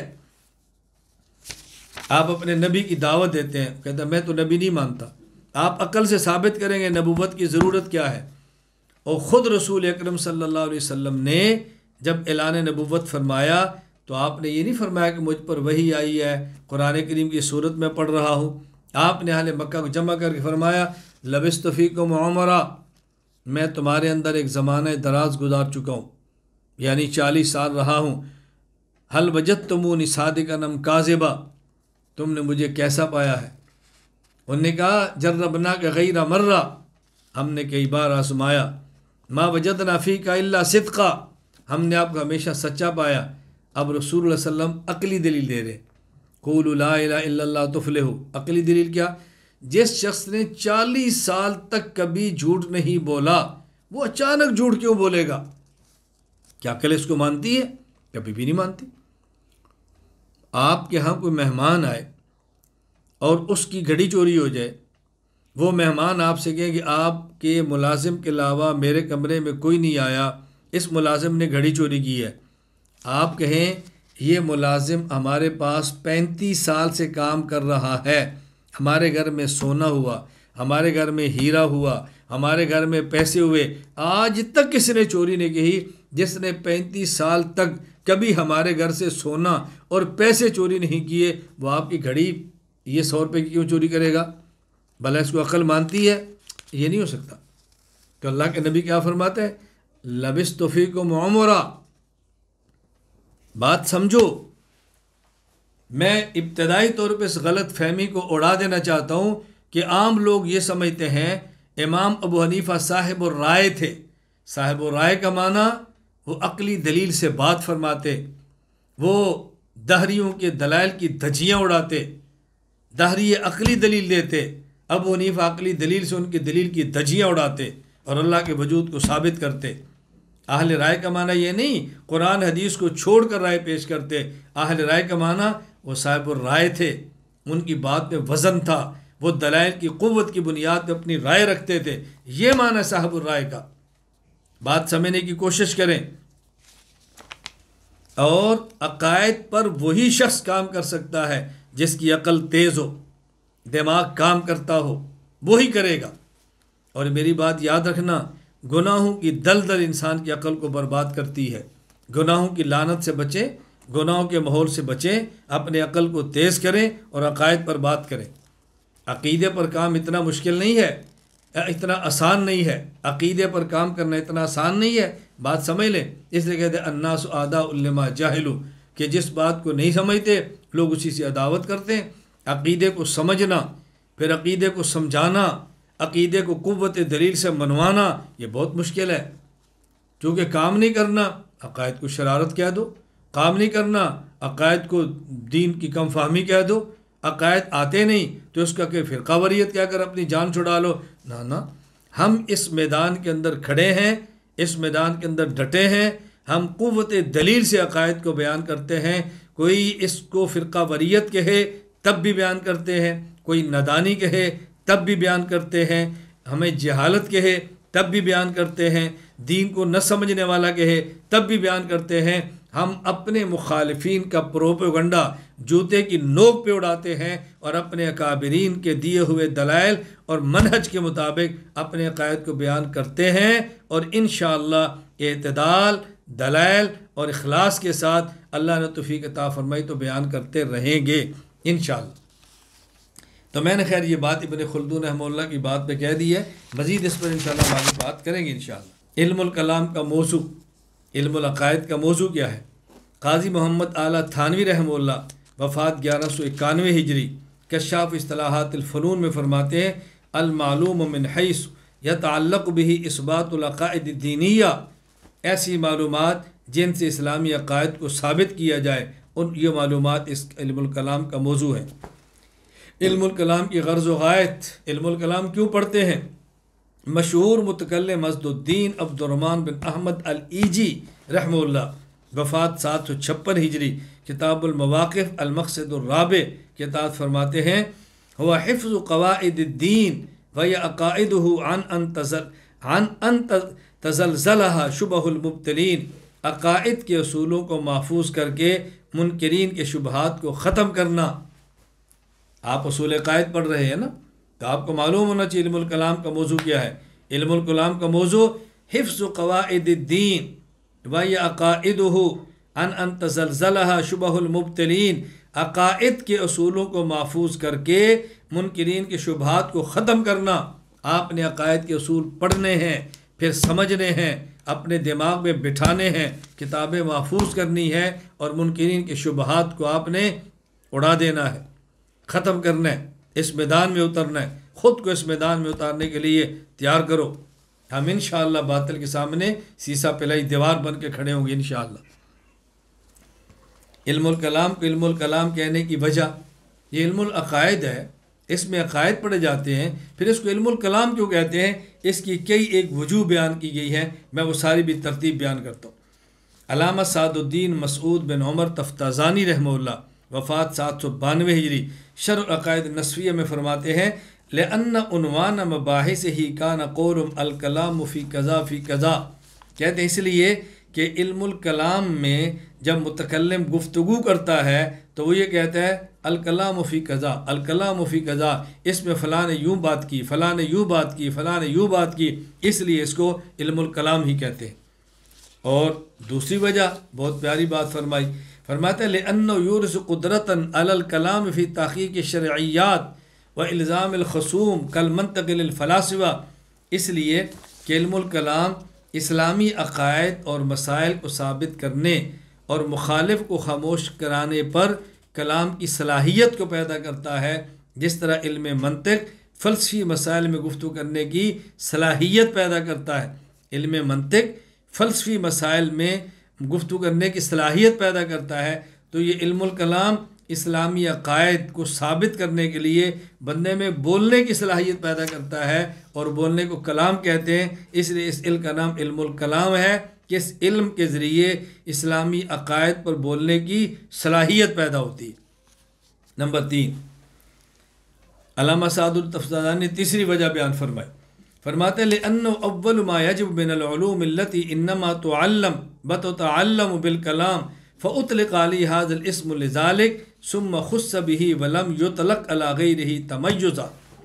فرماتے اس لیے کہ علم الکلام، اس لیے کہ جو علوم کلام کے ذریعے سیکھے اور سکھائے جاتے ہیں، علم الکلام میں ان میں سب سے پہلا علم ہے۔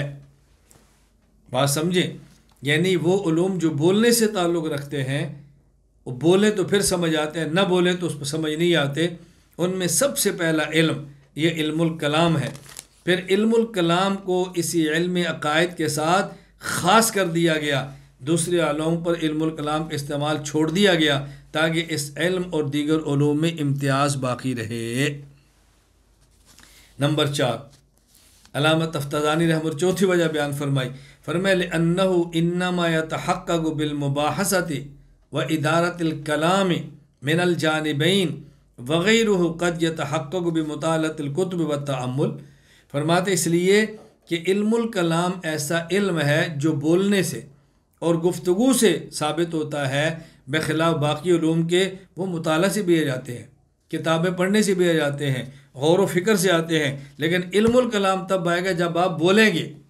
اس لیے آپ جو اصول عقائد کو پڑھ رہے ہیں، اپنے اندر بولنے کا ملکہ پیدا کریں، بولنے کی صلاحیت پیدا کریں، اپنی بات سمجھانے کا مزاج پیدا کریں، پھر آپ متکلم بنیں گے۔ ویسے کیسے بنیں گے؟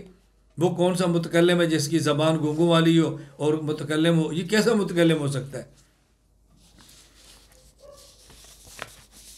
علم الکلام کو، اس علم کو علم الکلام کہنے کی پانچویں وجہ وہی علامہ تفتازانی رحمہ اللہ نے بیان کی، فرماتے ہیں لِأَنَّهُ لِقُوَّةِ أَدِلَّتِهِ صَارَ كَأَنَّهُ هُوَ الْكَلَامُ دُونَ مَا أَدَاهُ مِنْ عُلُومِ كَمَا يُقَالُ الْأَقْوَى مِنَ الْكَلَامَيْنِ هَذَا هُوَ الْكَلَامُ۔ اللہ اکبر۔ فرماتے ہیں کہ علم الکلام کے دلائل اتنے قوی ہیں کہ گویا باقی علوم کے علاوہ کلام ہی یہ ہے، یعنی باقی علوم کو کلام نہیں کہہ سکتے، قوت دلیل کی بنیاد پر گویا کلام ہی یہ ہے۔ جس طرح دو گفتگو کرنے والے ہوں، ایک کی گفتگو مضبوط ہو، کہتے ہیں بات تو ہوئی نا، گفتگو تو ہوئی نا، اس کو بات کہتے ہیں، حالانکہ بات تو دوسرے نے بھی کی ہے نا، یہ کہتے ہیں اس کو بات کہتے ہیں۔ تو علامہ تفتازانی فرماتے ہیں علم الکلام اپنے قوت دلائل کی بنیاد پر باقی علوم کی نسبت ایسی ہے کہ گویا کلام ہے ہی یہ، اس لیے اس کو علم الکلام کہتے ہیں۔ آپ نے متکلم بننا ہے تو محنت کریں۔ مجھ سے کئی ایک حضرات رابطہ فرما کر مجھ سے پوچھتے ہیں ہم آپ کی طرح بولنا چاہتے ہیں، آپ کی طرح بننا چاہتے ہیں، تو کیسے بنیں؟ وہ سمجھتے ہیں کہ شاید یہ آج میڈیا پر آ گیا بولتا ہے تو ہم میڈیا پر 2 ویڈیو بنا لیں گے تو شاید ہم بھی بولنا شروع کر دیں گے۔ ایسا نہیں ہوتا۔ میں نے بیٹا اس پر محنت کی ہے۔ زمانہ طالب علمی میں جمعرات کے دن میں باقاعدہ ہفتے کے دوران تیاری کرتا، 3-4 تپائیاں کھڑی کرتا، خود اپنا سٹیج بناتا اور خود کھڑے ہو کے طلباء کے درمیان اپنے نام کا اعلان خود کرتا اور خود خطبہ پڑھ کے پھر دلائل کے ساتھ اپنی تقریر کرتا، اور اس طرح میں خطابت خود سیکھتا اور اس طرح دلیل سے بات کرتا۔ آپ یقین فرمائیں، اللہ گواہ ہے، درجہ خامسہ والے سال جب جمعرات کو میں تقریر کرتا، تب طلباء دورہ حدیث کے میری گفتگو کے درمیان بیٹھ کے میرے دلائل کو قلم بند فرماتے، اور میں جب کمرے میں تقریر کرتا تو میرے ہی بعد اساتذہ باہر کھڑے ہو کر طلباء کے درمیان میری تقریر سنتے اور لذت محسوس کرتے تھے۔ یہ طالب علم بولتا کیسے ہے؟ آپ بولنا ہے تو بولنا سیکھیں، محنت کریں، تیاری کریں، اپنی زبان کو استعمال کریں۔ اس کے لیے ایک وقت آئے گا اللہ تعالیٰ آپ کو خطابت کی طاقت عطا فرمائیں گے۔ بہت بڑی نعمت ہے اللہ پاک کی۔ قرآن کریم کے اندر آتا ہے وَآتَيْنَا فَصْلَ الْخِطَابِ، ہم نے حضرت داؤد علیہ السلام کو یہ قوت خطابت عطا فرمائی، اور آپ کا خطاب فاصل تھا، حق اور باطل کو جدا کر دیتا تھا۔ اور خطابت، اللہ کے نبی صلی اللہ علیہ وسلم فرماتے ہیں ان من البیان لسحرا، بعض بیان وہ جادو کی طرح ہوتے ہیں۔ جادو ہوتا ہے جو سر چڑھ کر بولے، آپ کی گفتگو ایسی ہو کہ مخالف کو بھی احساس ہو کہ یہ بول رہا ہے۔ نبی کریم صلی اللہ علیہ وسلم کی خدمت میں جب نصارہ نجران کے آئے تو انہوں نے اپنا خطیب پیش کیا۔ رسول اللہ صلی اللہ علیہ وسلم نے اپنا خطیب حضرت ثابت کو کھڑا کیا، فرمایا ذرا ان کو خطابت کے جوہر دکھاؤ۔ تو پیغمبر پاک صلی اللہ علیہ وسلم نے دشمنان دین کی خطابت کا مقابلہ اپنے خطیب سے کیا ہے۔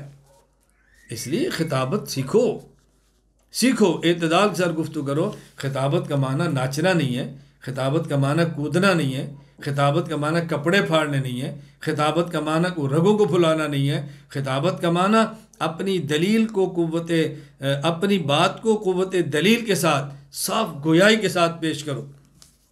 اللہ تعالیٰ آپ سب کو توفیق عطا فرمائے۔ ہمارے جو سبق میں شریک ہے، میں دل و جان سے دعا کرتا ہوں اللہ تعالیٰ آپ کو قوت کلام بھی عطا فرمائے، قوت دلیل بھی دے، قوت کلام بھی دے۔ علم الکلام کی اہمیت، علم الکلام کتنا اہم ہے، اس کو پڑھنا کتنا ضروری ہے، اس کو سمجھنا کتنا ضروری ہے، یہ بات اچھی طرح ذہن نشین فرما لیں۔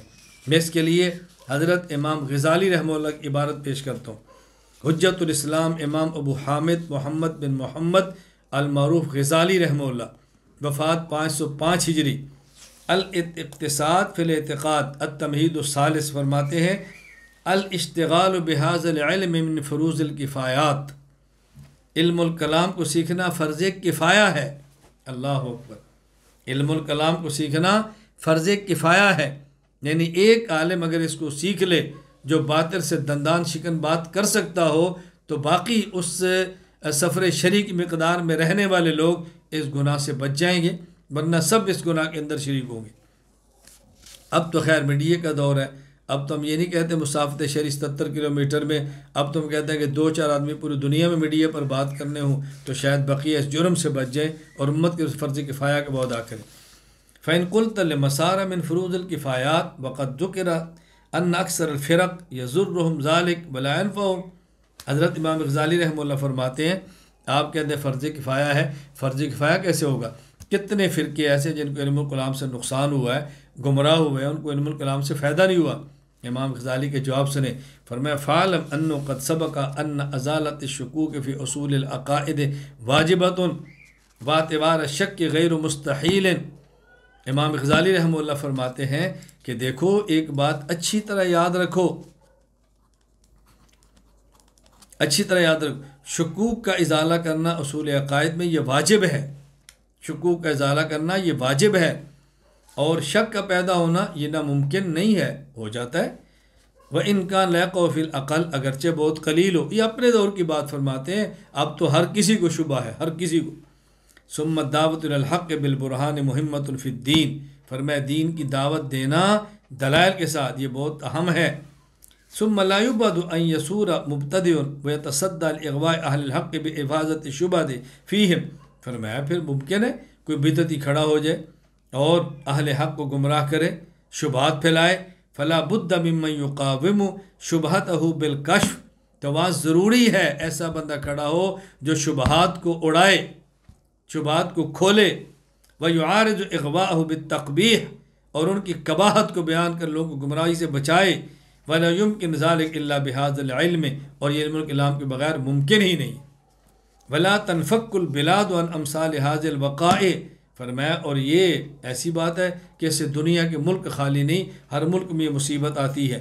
فواجب ان يكون في كل قطر من الاقطار وسق من الاسقاء، فرمایا ہر کونے ہر جگہ پہ ضروری ہے قائم بالحق، ایک شخص حق کو لے کر کھڑا ہو، مشتغل بهذا العلم، علم الکلام کے اندر مشغول ہو، یقاوم دعاة المبتدیہ، وہ جو بدعتی ہے ان کے داعین کا مقابلہ کرے، ویستمیل المائلین الحق، اور جو حق سے پھر گئے ہیں ان کو واپس لائے، ویصفی قلوب اہل سنت ان عوارض شبہ، اور اہل سنت کے قلوب کو یہ شبہات سے بالکل پاک اور صاف کرتے۔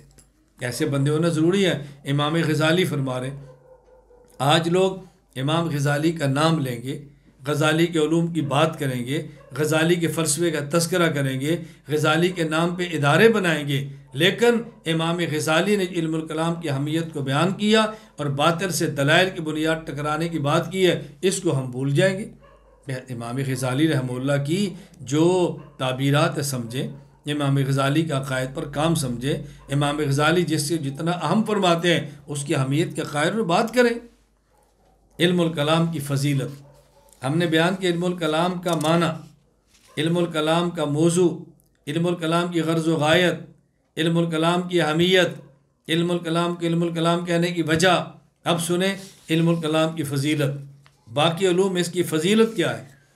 علامہ سعد الدین مسعود بن عمر بن عبداللہ تفتازانی رحمہ اللہ، وفات 792 ہجری، شرح العقائد النسفیہ میں فرماتے ہیں، وبالجملۃ هو اشرف العلوم، وبالجملۃ هو اشرف العلوم لكون اساس الاحکام الشرعیہ ورئیس العلوم الدینیہ، وكون معلوماته العقائد الاسلامیہ، وغایته الفوز بالسعادات الدینیہ والدنیویہ، وبراہینه الحجج القطعیہ المؤید اکثر بالادلۃ السمعیہ۔ اللہ اکبر۔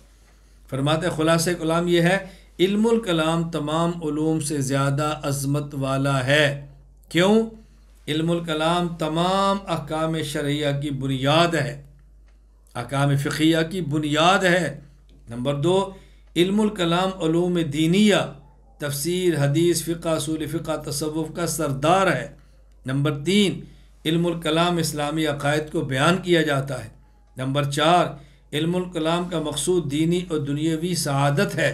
نمبر 5، علم الکلام کے براہین ایسے قطعی دلائل ہیں جن میں اکثر کی تائید دلائل نقلی سے ہوتی ہے۔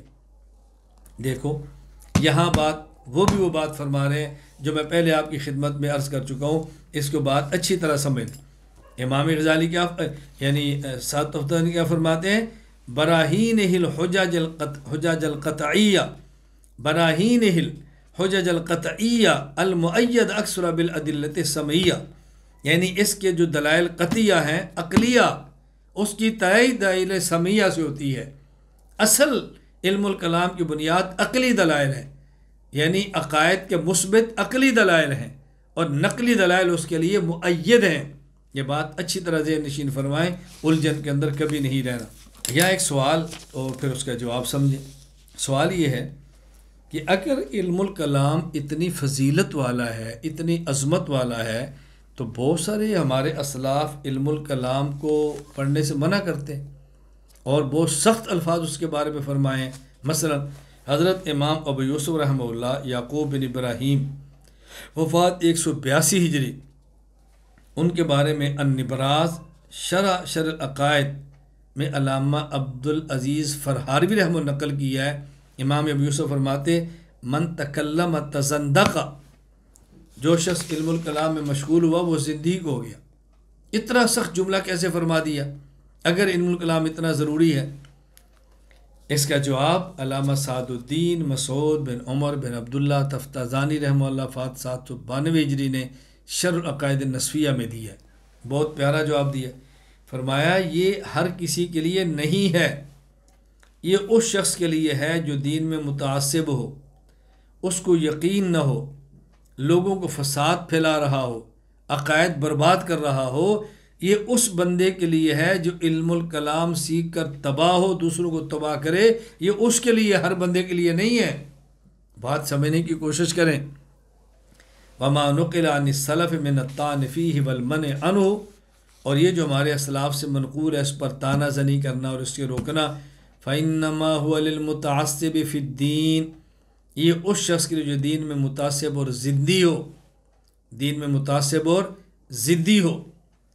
کچھ دن قبل میری ایک ملاقات تھی اور اس میں ایک ترک شیخ تھے اور ایک لبنان کے تھے اور ایک عراق کے تھے. وہ جو ترک شیخ ہمارے میزبان تھے تو ڈاکٹر بھی تھے، انہوں نے میرا تعارف کراتے ہوئے اس لبنان اور عراق والے شیخ سے کہا کہ ھذا شخص ابو الکلام وھذا المتعصب فی الدین فی العقائد. جب یہ میرا تعارف کرایا تو میں نے فوراً کہا، میں نے کہا لا انا لست بمتعصب بل انا متمسک، قل ھذا شخص متمسک فی اہل سنہ والجماعہ، نعم نعم انی ارید ھذا، قل انا، میں نے کہا لا فقط ترید بتتکلم، جو تیری مراد ہے اس کو زبان سے کہے. میں متعصب نہیں ہوں، میں متمسک ہوں. تعصب اور ہوتا ہے، تمسک اور ہوتا ہے، ان میں فرق ہوتا ہے. میں انشاءاللہ اس پر بھی بات کروں گا کہ تسلب اور تعصب میں کیا فرق ہے، میں بات کروں گا انشاءاللہ اس پر. والقاصر عن تحصیل الیقین، یہ اس شخص کے لیے ہے جو یقین حاصل کرنے سے قاصر ہو. والقاصد الی افساد عقائد المسلمین، اور یہ وہ ہے جو مسلمانوں کے عقائد خراب کرنے کا پروگرام بنا رہا ہو، ارادہ رکھتا ہو. والخائض فیما لا یفتقر الیہ لا یفتقر الیہ من غوامض المتفلسفین، اور یہ اس شخص کے لیے ہے جو فلسفیوں کی فضول باتوں کے اندر مشغول ہوتا ہو. وَإِلَّا فَكَيْفَ يَتَصَوَّرُ الْمَنْعُ عَمَّا هُوَ أَصْلُ الْوَاجِبَاتِ وَأَسَاسُ الْمَشْرُوعَاتِ، ورنہ کیسے ممکن ہے کہ جو شریعت کی بنیاد ہے اور اصل واجبات میں سے ہے ہمارے فقہاء سے منع کریں؟ یہ کیسے ہو سکتا ہے؟ ایسا نہیں ہو سکتا. میں اس پر ایک واقعہ آپ کی خدمت میں عرض کرتا ہوں جو حضرت ہمارے امام اعظم ابو حنیفہ رحمہ اللہ اور ان کے بیٹے حضرت حماد کا ہے. ایک مکالمہ بہت پیارا ہے. حضرت امام اعظم ابو حنیفہ رحمہ اللہ کے حالات پر کتاب لکھی ہے حضرت امام ابو المؤید موفق بن احمد الخوارزمی المکی الحنفی رحمہ اللہ وفات 568 ہجری ہے. کتاب کا نام ہے مناقب الامام الاعظم ابی حنیفہ رضی اللہ عنہ و اکرم. مناقب الامام الاعظم ابی حنیفہ رضی اللہ عنہ و اکرم، یہ نام ہے کتاب کا. اس میں ایک واقعہ نقل کیا ہے کہ حضرت امام ابو حنیفہ رحمہ اللہ کے بیٹے حماد فرماتے ہیں ہمارے والد محترم گھر میں تشریف لائے اور ہم کچھ لوگ بیٹھے علم الکلام پہ بات کر رہے تھے. دخل علی ابی رحمہ اللہ یوماً وعندی جماعت من اصحاب الکلام ونحن نتناظر فی باب قد علت اصواتنا فلما سمعت حس فی الدار خرجت الیہ. میں نے والد صاحب کی بات سنی تو میں حضرت امام صلی رحمہ اللہ کی طرف باہر نکلا. میں نے سمجھا کہ میرے والد صاحب تشریف لائے. فقال علی حماد من عندک، تو میرے والد ابو حنیفہ نے فرمایا حماد تمہارے پاس اور کون ہے؟ قلت فلان و فلان و فلان سمیت من کان عندی، میں نے کہا جی فلاں فلاں شخص ہے جو میرے پاس، میں سب کے نام بتائے. قال وفی مان تم کیا گفتگو کر رہے تھے؟ میں نے عرض کیا فی باب قضا و قضا، ہم فلاں موضوع پر گفتگو کر رہے تھے. فقال علی یا حماد دع الکلام، امام حنیفہ رحمہ اللہ فرمایا کہ اے حماد علم الکلام کو چھوڑ دو. میں نے کہا، امام حماد فرماتے ہیں ولم آہت ابی صاحب تخلیط ولا ممن یامر بالشیء ثم ینہی عنہ، میں نے دل میں سوچا کہ میرا والد خلط ملط نہیں کرتا اور ایسا نہیں ہوتا کہ میرے ابو ایک بات کا حکم دے کل اسے منع کریں، آج منع کریں کل اجازت دیں. ایسا ان کا مزاج نہیں تھا، وہ تو پکی بات فرماتے. تو کیسے مجھے فرمایا کہ حماد تم نے علم الکلام کو چھوڑ دو؟ میں نے عرض کیا یا ابتی الست کنت تأمرنی بھی، آپ خود ہی مجھے حکم دیتے تھے علم الکلام کا، آج آپ منع فرما رہے ہیں۔ قال بلا یا بنیا وانا اليوم انہاک عنہ، کیوں نہیں میرا بیٹا، پہلے میں حکم دیتا تھا، آج آپ کو منع کر رہا ہوں۔ قلت ولم ذاک، میں نے کہا ابو جی کیوں منع کیا آپ نے، وجہ؟ فرمایا یا بنیا ان هؤلاء المختلفین فی ابواب من الکلام ممن ترى كانوا على قول واحد ودین واحد حتى نزع الشیطان بینہم فالقى بینہم العداوة والاختلاف فتباینوا۔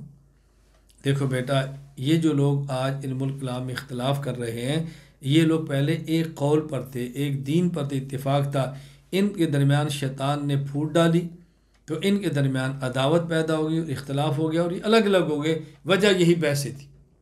اس لیے میں آپ کو منع کرتا ہوں کہ بیٹا آپ نے ان بحثوں کے اندر نہیں پڑھنا۔ اب اس سے کیا ثابت ہوا؟ اس سے یہ بات بخوبی سمجھ آ گئی کہ علم الکلام کا مقصد فساد ہو تو علم الکلام سے بچنا چاہیے، علم الکلام کا مقصد اصلاح ہو تو پھر علم الکلام کو جاری رکھنا چاہیے۔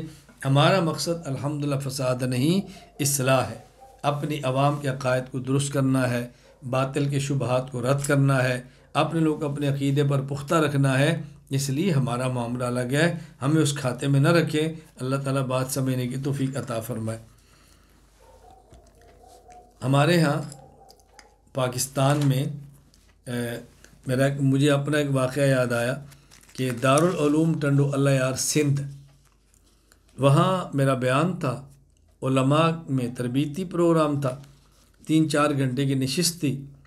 میں اس سے فارغ ہوا، باہر نکلا تو مسجد کے صحن میں ہی رائے بنڈ کے مولانا جمشید صاحب رحمہ اللہ تعالی، اللہ ان کی قبر پر کروڑوں رحمت نازل فرمائے، حضرت کے صاحبزادے مولانا خورشید صاحب دامت برکاتہم مسجد میں داخل ہو رہے تھے، میں نکل رہا تھا، ہماری صحن میں ملاقات ہوئی۔ حضرت فرمایا کہ میں ابا جی کے ساتھ یہاں آیا تھا، ٹنڈو الیار کے وہ تھے، تو یہاں کر پتہ چلا کہ آپ یہاں پر آئے ہیں، علماء میں گفتگو ہے، تو ہم بھی آ گئے ملنے کے لیے۔ تو گفتگو ختم ہوگی، ہم پھر دفتر میں بیٹھے تو دسترخوان پہ بیٹھے تھے، تو ایک عالم نے مجھ سے سوال کیا کہ آپ کو ترجمان احناف کا کہا جاتا ہے، آپ کیسے ترجمان ہیں کہ امام ابو حنیفہ رحمہ اللہ نے اپنے بیٹے کو مناظرہ کرنے سے منع کیا اور آپ مناظرے کرتے ہیں؟ میں نے ان سے کہا کہ میں تو مناظرے نہیں کرتا۔ کہ آپ کے ساتھ لکھا ہوتا ہے مناظرے اہل سنت، کبھی مناظرے اسلام؟ میں نے کہا جو میرے مرکز سے کتاب چھپتی ہے اس میں تو نہیں لکھا ہوتا، اگر کوئی بندہ اشتہار پہ وہ چھاپے تو اس کا میرے پاس تو کوئی علاج نہیں، میں تو نہیں کرتا، تو یہ غلط کہتے ہیں۔ میں نے کہا جی ان سے پوچھے جو کہتے ہیں، میں تو نہیں کہتا۔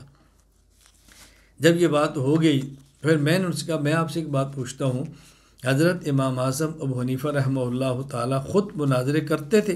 کہتے جی ہاں۔ تو میں نے کہا پھر اگر مناظرہ کرنا ٹھیک ہے تو بیٹے کو کیوں منع کیا، اور اگر مناظرہ کرنا غلط ہے تو خود کیوں کرتے تھے؟ کہا جی اس کا جواب تو آپ ہی دیں گے نا، آپ نے تو بحث شروع کر دی۔ میں نے کہا بحث نہیں شروع کر دی، میں نے اپنی الجھن ہے جو دور کروانا چاہتا تو میری آپ الجھن دور فرما دیں۔ تو مجھے کہتا ہے نہیں آپ ہی بتائیں اس کا کیا جواب ہے۔ میں نے کہا جواب کیا ہے؟ حضرت امام صلی رحمۃ اللہ علیہ نے بیٹے کو سمجھایا کہ بیٹا ہم اللہ کے لیے کرتے تھے اور تم اپنی ذات کے لیے کرو گے، اللہ کے لیے کرنا ٹھیک ہے اور ذات کے لیے کرنا ٹھیک نہیں ہے۔ تو میں نے کہا میرے بارے میں آپ کا کیا خیال ہے، اگر میں مناظرہ کروں تو اللہ کے لیے کروں گا یا ذات کے لیے؟ کہا جی ہم بدگمان تو نہیں ہوتے۔ تو میں نے کہا پھر آپ کو سوال کرنے کی ضرورت کیا پیش ہے، جب آپ بدگمان نہیں ہیں تو آپ کو اتنی پریشانی کیوں ہے؟ خیر ان کے پاس کوئی جواب نہیں تھا۔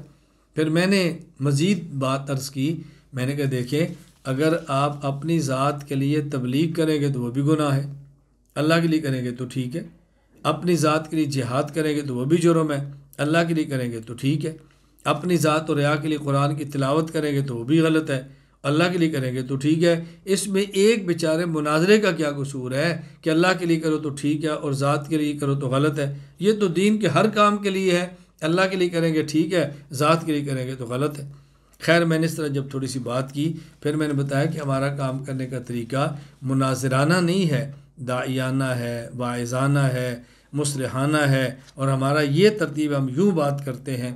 تو اس کے بعد پھر مولانا خورشید صاحب مجھے فرمان لگے کہ آپ کسی وقت رائے آئیں، جو شبہات ان کو ہیں ممکن ہے یہ شبہات وہاں بھی ہوں، تو ہم چاہتے ہیں کہ آپس میں قربتیں پیدا ہوں۔ خیر میں رائے گیا، مولانا خورشید صاحب نے رائے کے تقریباً تمام اکابر اس وقت وہاں موجود تھے مولانا احسان صاحب دامت برکاتہم، مولانا جمشید صاحب رحمۃ اللہ علیہ، حاجی عبدالوہاب صاحب رحمۃ اللہ علیہ، اور دیگر جو حضرات سے میری سب سے ملاقات کروائی اور فرمایا کہ آپ یہاں آتے رہا کریں تاکہ ہماری آپس میں غلط فہمیاں پیدا نہ ہوں۔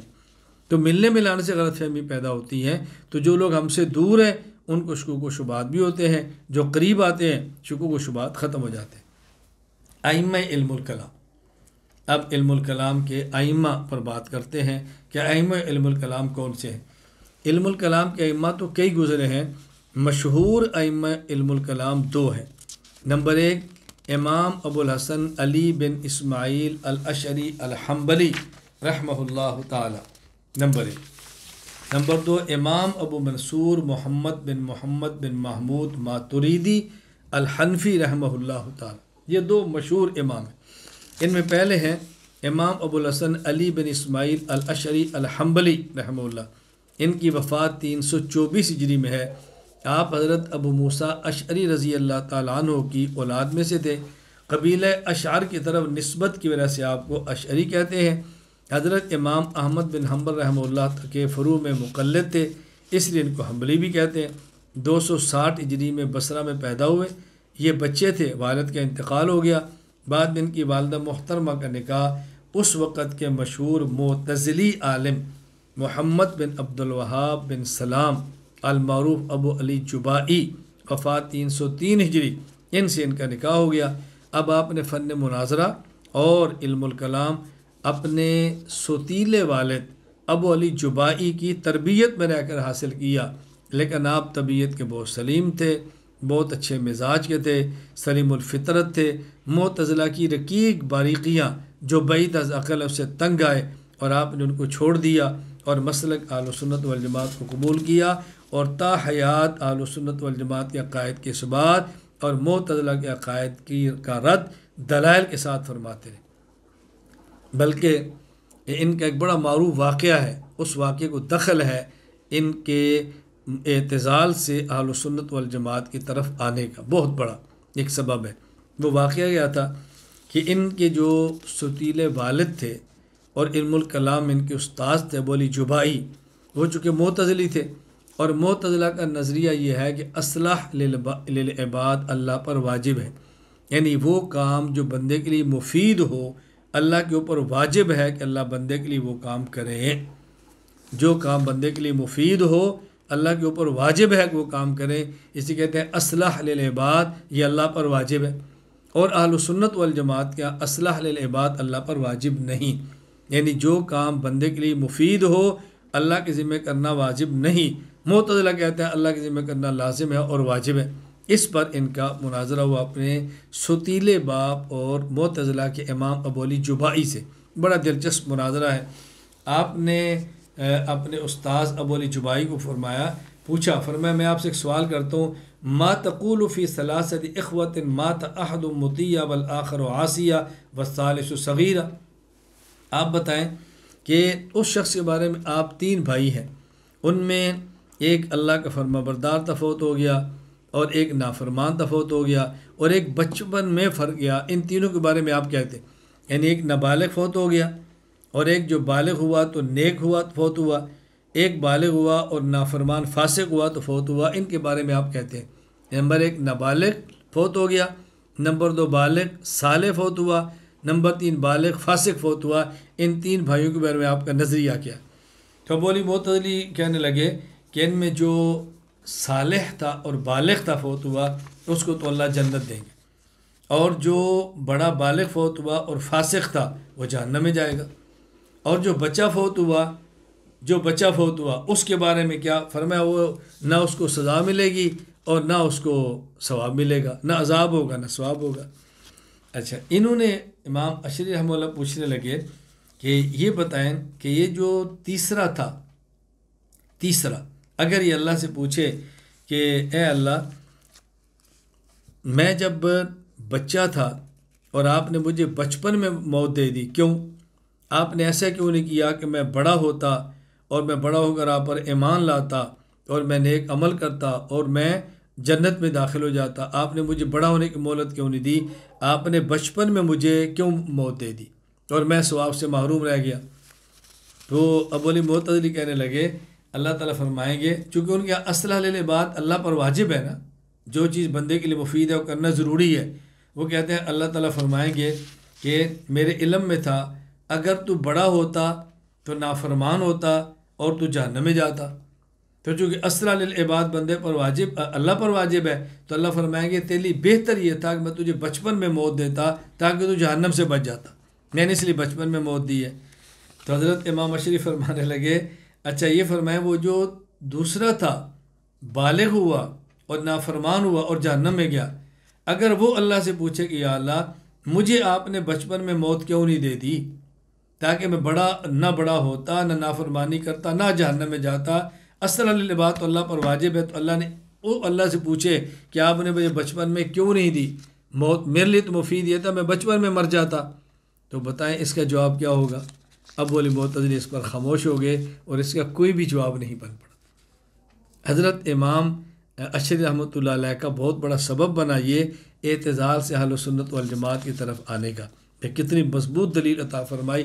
اب یہ عقلی بات ہے نا، علم الکلام ہے نا، عقلی ہے نا، عقل تیز ہوگا تو علم الکلام پہ بات بھی کرے گا، عقل تیز نہیں ہوگی تو علم الکلام پہ بات کیا کرنی ہے، وہ علم الکلام پہ کام کرنے والوں کی بھی مخالفت کرے گا، عقل کم ہے تو مخالفت کرے گا۔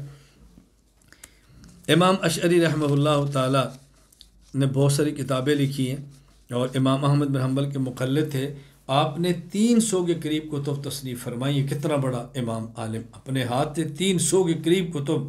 امام ابو الحسن اشعری رحمہ اللہ تعالی، آپ اندازہ فرمائیں کہ امام احمد بن حنبل رحمہ اللہ کے مقلد فروع میں اتنا بڑا امام ہونے کے باوجود مقلد امام احمد بن حنبل کا تقلید سے پھر بھی نہیں نکلا۔ 300 کے قریب آپ نے کتب تصنیف فرمائی، ان میں مشہور کتب یہ ہیں: الفصول، الموجز، کتاب فی خلق الاعمال، کتاب فی الاستطاعہ، کتاب کبیر فی الصفات، کتاب فی جواز رؤیت اللہ بالابصار، کتاب فی الرد علی المجسمہ، مقالات الاسلامیین واختلاف المسلین، کتاب فی الرؤیا، مختصر مدخل الی الشرح والتفسیر۔ اور حضرت امام ابو الحسن اشعری رحمہ اللہ تعالی یہ علم الکلام کے بہت بڑے امام تھے۔ نمبر 2، امام ابو منصور محمد بن محمود ماتوریدی الحنفی رحمہ اللہ تعالی، یہ بھی بہت بڑے امام گزرے ہیں۔ ان کی وفات ہے سن 333 ہجری میں۔ آپ ماوراء النہر سمرقند کے گاؤں ہے ماتورید، اس میں پیدا ہوئے۔ اس گاؤں کی طرف نسبت کی وجہ سے آپ کو ماتوریدی کہتے ہیں۔ معتزلہ کا شدت کے ساتھ رد کرنے کی وجہ سے امام ابو الحسن اشعری رحمہ اللہ کے بعض وہ افکار جن کا دفاع کرنا ادلہ شرعیہ کی روشنی میں مشکل، تو ان کی اصلاح فرمائی اور معتزلہ کی تردید فرمائی۔ اہل سنت والجماعت کے افکار میں راہ اعتدال اختیار فرمایا۔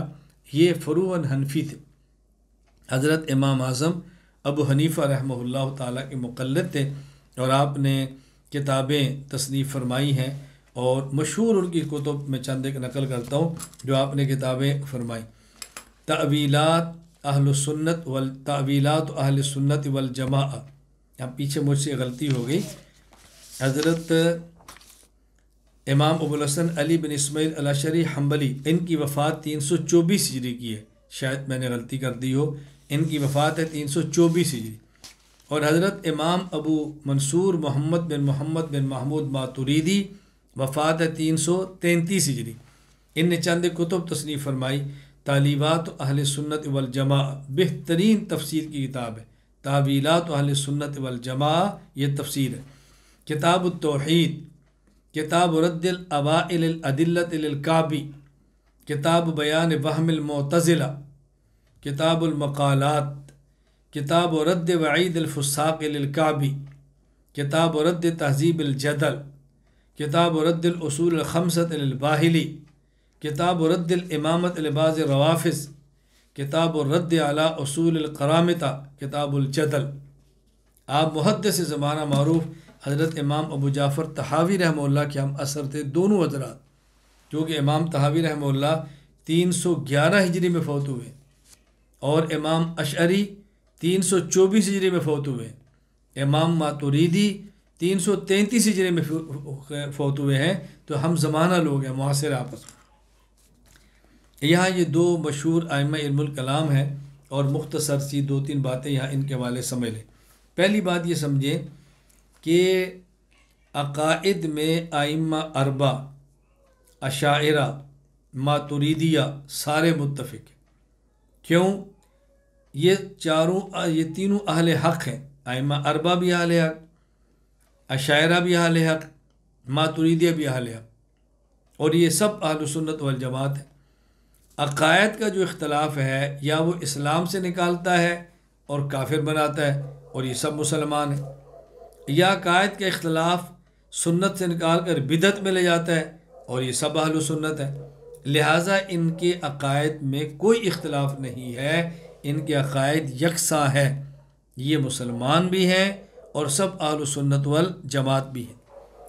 ہاں، ان کے درمیان جو اختلاف ہے وہ تعبیرات کا اختلاف ہے، وہ نزاع حقیقی نہیں، وہ نزاع لفظی ہے۔ اس کو اچھی طرح سمجھ لیں۔ میں اب نزاع لفظی کی تھوڑی سی وضاحت کرتا ہوں کہ نزاع لفظی کا مطلب کیا ہے۔ نزاع لفظی کا مطلب کیا ہے؟ نزاع حقیقی میں اختلاف ہوتا ہے نظریات کا، ایک کا نظریہ اور ہو، دوسرے کا نظریہ اور ہو، ایک کا عقیدہ اور ہو، دوسرے کا عقیدہ اور ہو۔ اور نزاع لفظی میں اختلاف نظریات کا نہیں ہوتا، اختلاف تعبیرات کا ہوتا ہے۔ مثلا ایک نظریہ ہے ثواب و عذاب قبر کا، کہ ہم کہتے ہیں ثواب و عذاب قبر ہے، کوئی شخص کہتا ہے کہ ثواب و عذاب قبر نہیں ہے۔ یہ اختلاف حقیقی ہے، یہ نزاع حقیقی ہے۔ اور ایک ہے تعبیرات کے اختلاف، وہ نزاع لفظی ہے، نزاع حقیقی نہیں۔ مثلا اس دنیا میں انسان کے احوال اصالتاً بالذات وہ روح جسم پر آتے ہیں اور جسم کے واسطہ سے روح پر آتے ہیں، اور موت کے بعد حالات انسان کے اصالتاً ذاتاً بلا واسطہ وہ روح پر آتے ہیں، اور روح کے واسطہ سے طبعاً اور فرعاً اور ضمناً وہ جسم پر آتے ہیں۔ تو قبر میں جو ثواب اور عذاب ہوتا ہے وہ روح اور جسم دونوں کو ہوتا ہے، یعنی اثر روح کو ہوتا ہے اور روح کے واسطہ سے پھر وہ جسم کو ہوتا ہے۔ اب متکلمین اہل سنت والجماعت روح کو روح کہتے ہیں اور جسم کو جسم کہتے ہیں۔ اچھا، صوفیہ حضرات کہتے ہیں کہ موت کے بعد ثواب اور عذاب وہ جسد مثالی کو ہوتا ہے۔ بات سمجھنا، متکلمین کہتے ہیں کہ روح کو ہوتا ہے اور روح کے واسطے جسم کو ہوتا ہے، اور جسد اصلی، جسد عنصری، جسد خاکی کو ہوتا ہے۔ صوفیہ کہتے ہیں کہ ثواب اور عذاب موت کے بعد قبر میں یہ ہوتا ہے، لیکن جسد مثالی کو۔ اب یہ نزاع لفظی ہے۔ نزاع لفظی کیسے ہے؟ سوال یہ ہے کہ صوفیہ جسد مثالی کہتے کسے؟ متکلمین کہتے ہیں کہ انسان کی جسم سے روح نکلتی ہے، اور یہ روح نکل کر اس کی جو شکل ہے وہ جسم مثالی کی طرح ہوتی ہے، لیکن کہتے روح ہے۔ صوفیہ کہتے ہیں کہ انسان کے جسد سے روح نکلتی ہے، اور یہ چونکہ جسد مثالی کی طرح ہوتی ہے، یہ جسد اصلی کی طرح ہوتی ہے، اس کی ہم شکل ہوتی ہے، اس لیے وہ اس روح کو جسد مثالی کہہ دیتے ہیں، اور کہتے ہیں موت کے بعد ثواب و عذاب جسد مثالی کو ہوتا ہے۔ اب دیکھیں، متکلمین بھی کہتے ہیں کہ ثواب و عذاب روح کو ہوتا ہے اصل، اور اس کے واسطہ سے جسم اصلی کو ہوتا ہے۔ صوفیہ کہتے ہیں کہ جسد مثالی کو ہوتا ہے۔ جس کو متکلمین روح کہہ رہے ہیں، صوفیہ اسی کو جسد مثالی کہہ رہے ہیں۔ جس کو صوفیہ جسد مثالی کہہ رہے ہیں، متکلمین اسی کو روح کہہ رہے ہیں۔ تو نام اس کا الگ ہے لیکن حقیقت ایک ہی ہے۔ جیسے کہتے ہیں نا، عباراتنا شتیٰ و حسنک واحد، عباراتنا شتیٰ حسنک واحد، کہ ایک شخص سے دو کو محبت ہوتی ہے تو عبارتیں اپنی اپنی ہوتی ہیں، لیکن حسن ایک ہے جس کی تعریف کی جا رہی ہے۔ تو چیز ایک ہی ہے، ایک نے نام روح رکھا اور ایک نام جسد مثالی رکھا، تو یہ نزاع لفظی ہے، نزاع حقیقی نہیں۔ اسی طرح اشاعرہ اور ماتریدیہ کے درمیان یہ جو اختلاف ہے یہ نزاع لفظی ہے، نزاع حقیقی نہیں ہے۔ شیخ الاسلام علامہ شبیر احمد عثمانی رحمۃ اللہ علیہ نے خاتم المحدثین علامہ انور شاہ کشمیری رحمہ اللہ کے حوالے سے تفسیر عثمانی سورہ بنی اسرائیل آیت نمبر 85 کے تحت لکھا ہے، جمہور اہل شرع جس کو روح کہتے ہیں وہ صوفیہ کے نزدیک بدن مثالی سے موسوم ہے جو بدن مادی میں حلول کرتا ہے۔ دیکھو اب ایک سوال سمجھے اور اس کا جواب سمجھے۔ سوال کیا ہے کہ آپ امام ابو حنیفہ رحمہ اللہ کے مقلد ہیں یا امام ابو منصور ماتریدی کے؟ آپ خود کو حنفی کہتے ہیں اور ساتھ ماتریدی بھی کہتے ہیں۔ اگر آپ امام حنیفہ کے مقلد ہیں تو پھر خود کو ماتریدی کیوں کہتے ہیں؟ ایک اور بعد اس سوال کو اس انداز میں کہتے ہیں کہ آپ عقائد میں مقلد امام حنیفہ کے تو خود کو حنفی کہتے ہیں، اور نہ آپ مسائل میں مقلد ہیں امام حنیفہ کے تو خود کو حنفی کہتے ہیں، فقہ میں ان کی تقلید کرتے ہیں، اور آپ عقائد میں مقلد ہیں ابو منصور ماتریدی کے تو خود کو ماتریدی کہتے ہیں۔ تو کیا تمہارے امام حنیفہ کے پاس عقائد کا علم نہیں تھا کہ تم نے مسائل میں تقلید ان کی ہے اور عقائد میں تقلید دوسرے امام کی ہے؟ جب آپ اچھی طرح ذہن نشین فرما لیں، ہم اصول اور فروع دونوں میں مقلد ہیں حضرت امام اعظم ابو حنیفہ رحمہ اللہ تعالیٰ کے۔ جب ہم کہتے ہیں ہم مقلد ہیں امام حنیفہ کے اصول اور فروع دونوں میں، تو اس کا معنی کیا ہوتا ہے کہ ہم اصول اور فروع میں امام حنیفہ کے مقلد ہیں، یا اصول سے مراد عقائد نہیں بلکہ اصول سے مراد وہ قوانین ہیں، وہ کلیات ہیں کہ جن سے فروع اور مسائل اجتہادیہ کا استنباط ہوتا ہے۔ ہم ان اصول اور فروع دونوں میں مقلد ہیں امام ابو حنیفہ رحمۃ اللہ علیہ کے۔ امام ابو منصور ماتریدی کے ہم عقائد میں مقلد نہیں ہیں۔ اصل کیا ہے کہ اہل اعتزال معتزلہ نے اہل سنت والجماعت کے مقابلے میں جو عقائد گھڑے تھے اس کا مقابلہ کیا ہے ابو منصور ماتریدی نے اور امام ابو الحسن اشعری نے۔ تو ہم معتزلہ کے مقابلے میں ہم ان کی بات کو مانتے ہیں، ان کی بات کو نہیں مانتے۔ ابو منصور ماتریدی اور ابو الحسن اشعری نے کوئی نیا عقیدہ نہیں دیا، عقائد تو وہی ہے جو اہل سنت والجماعت کے پہلے سے چلے آ رہے ہیں۔ ان کی تعبیرات جو معتزلہ نے کی ہیں یا ان کے تشریحات جو معتزلہ نے کی ہیں یا جو معتزلہ نے اہل سنت سے ہٹ کے غلط عقائد اختیار کی ہیں، اس وقت ان کے مد مقابل ماتریدی اور اشعری تھے۔ ہم نے معتزلہ کو چھوڑ کر ان کو اختیار کیا، جس کا یہ معنی نہیں ہے کہ ہم ان کے امام حنیفہ رحمۃ اللہ علیہ کے مد مقابل تقلید کرتے ہیں، یہ معنی ہرگز نہیں۔ یہ بالکل ایسے ہی ہے جیسے آج کے دور میں کوئی بندہ سوال کرے آپ حنفی ہیں جی، تو پھر خود کو دیوبندی کیوں کہتے ہیں؟ تم امام حنیفہ کے مقلد ہو کر دیوبندی کیوں کہتے ہو؟ ہم نے کہا بھی امام حنیفہ کی فقہ حنفی موجود ہے، اس کی کچھ تشریحات غلط ہیں جو اہل بدعت نے کی ہیں، اور کچھ تشریحات ٹھیک ہے جو ہمارے اکابر نے کی ہیں۔ ہم جو خود کو دیوبندی کہتے ہیں وہ اہل بدعت بریلویہ کے مقابلے میں کہتے ہیں کہ چونکہ وہ بھی خود کو حنفی کہتے ہیں تو ہم بتاتے ہیں ہم وہ حنفی نہیں، ہم یہ حنفی ہیں۔ ہم ان کی تعبیرات غلط سمجھتے ہیں اور اپنے اکابر کی تشریحات کو ٹھیک سمجھتے ہیں۔ تو یہ بات اچھی طرح ذہن نشین فرما لیں۔ اب یہاں بطور فائدہ کی ایک بات سمجھ لیں کہ اصول کا لفظ بولا جاتا ہے تو اس کے مطالب مختلف موقع پر الگ الگ ہوتے ہیں۔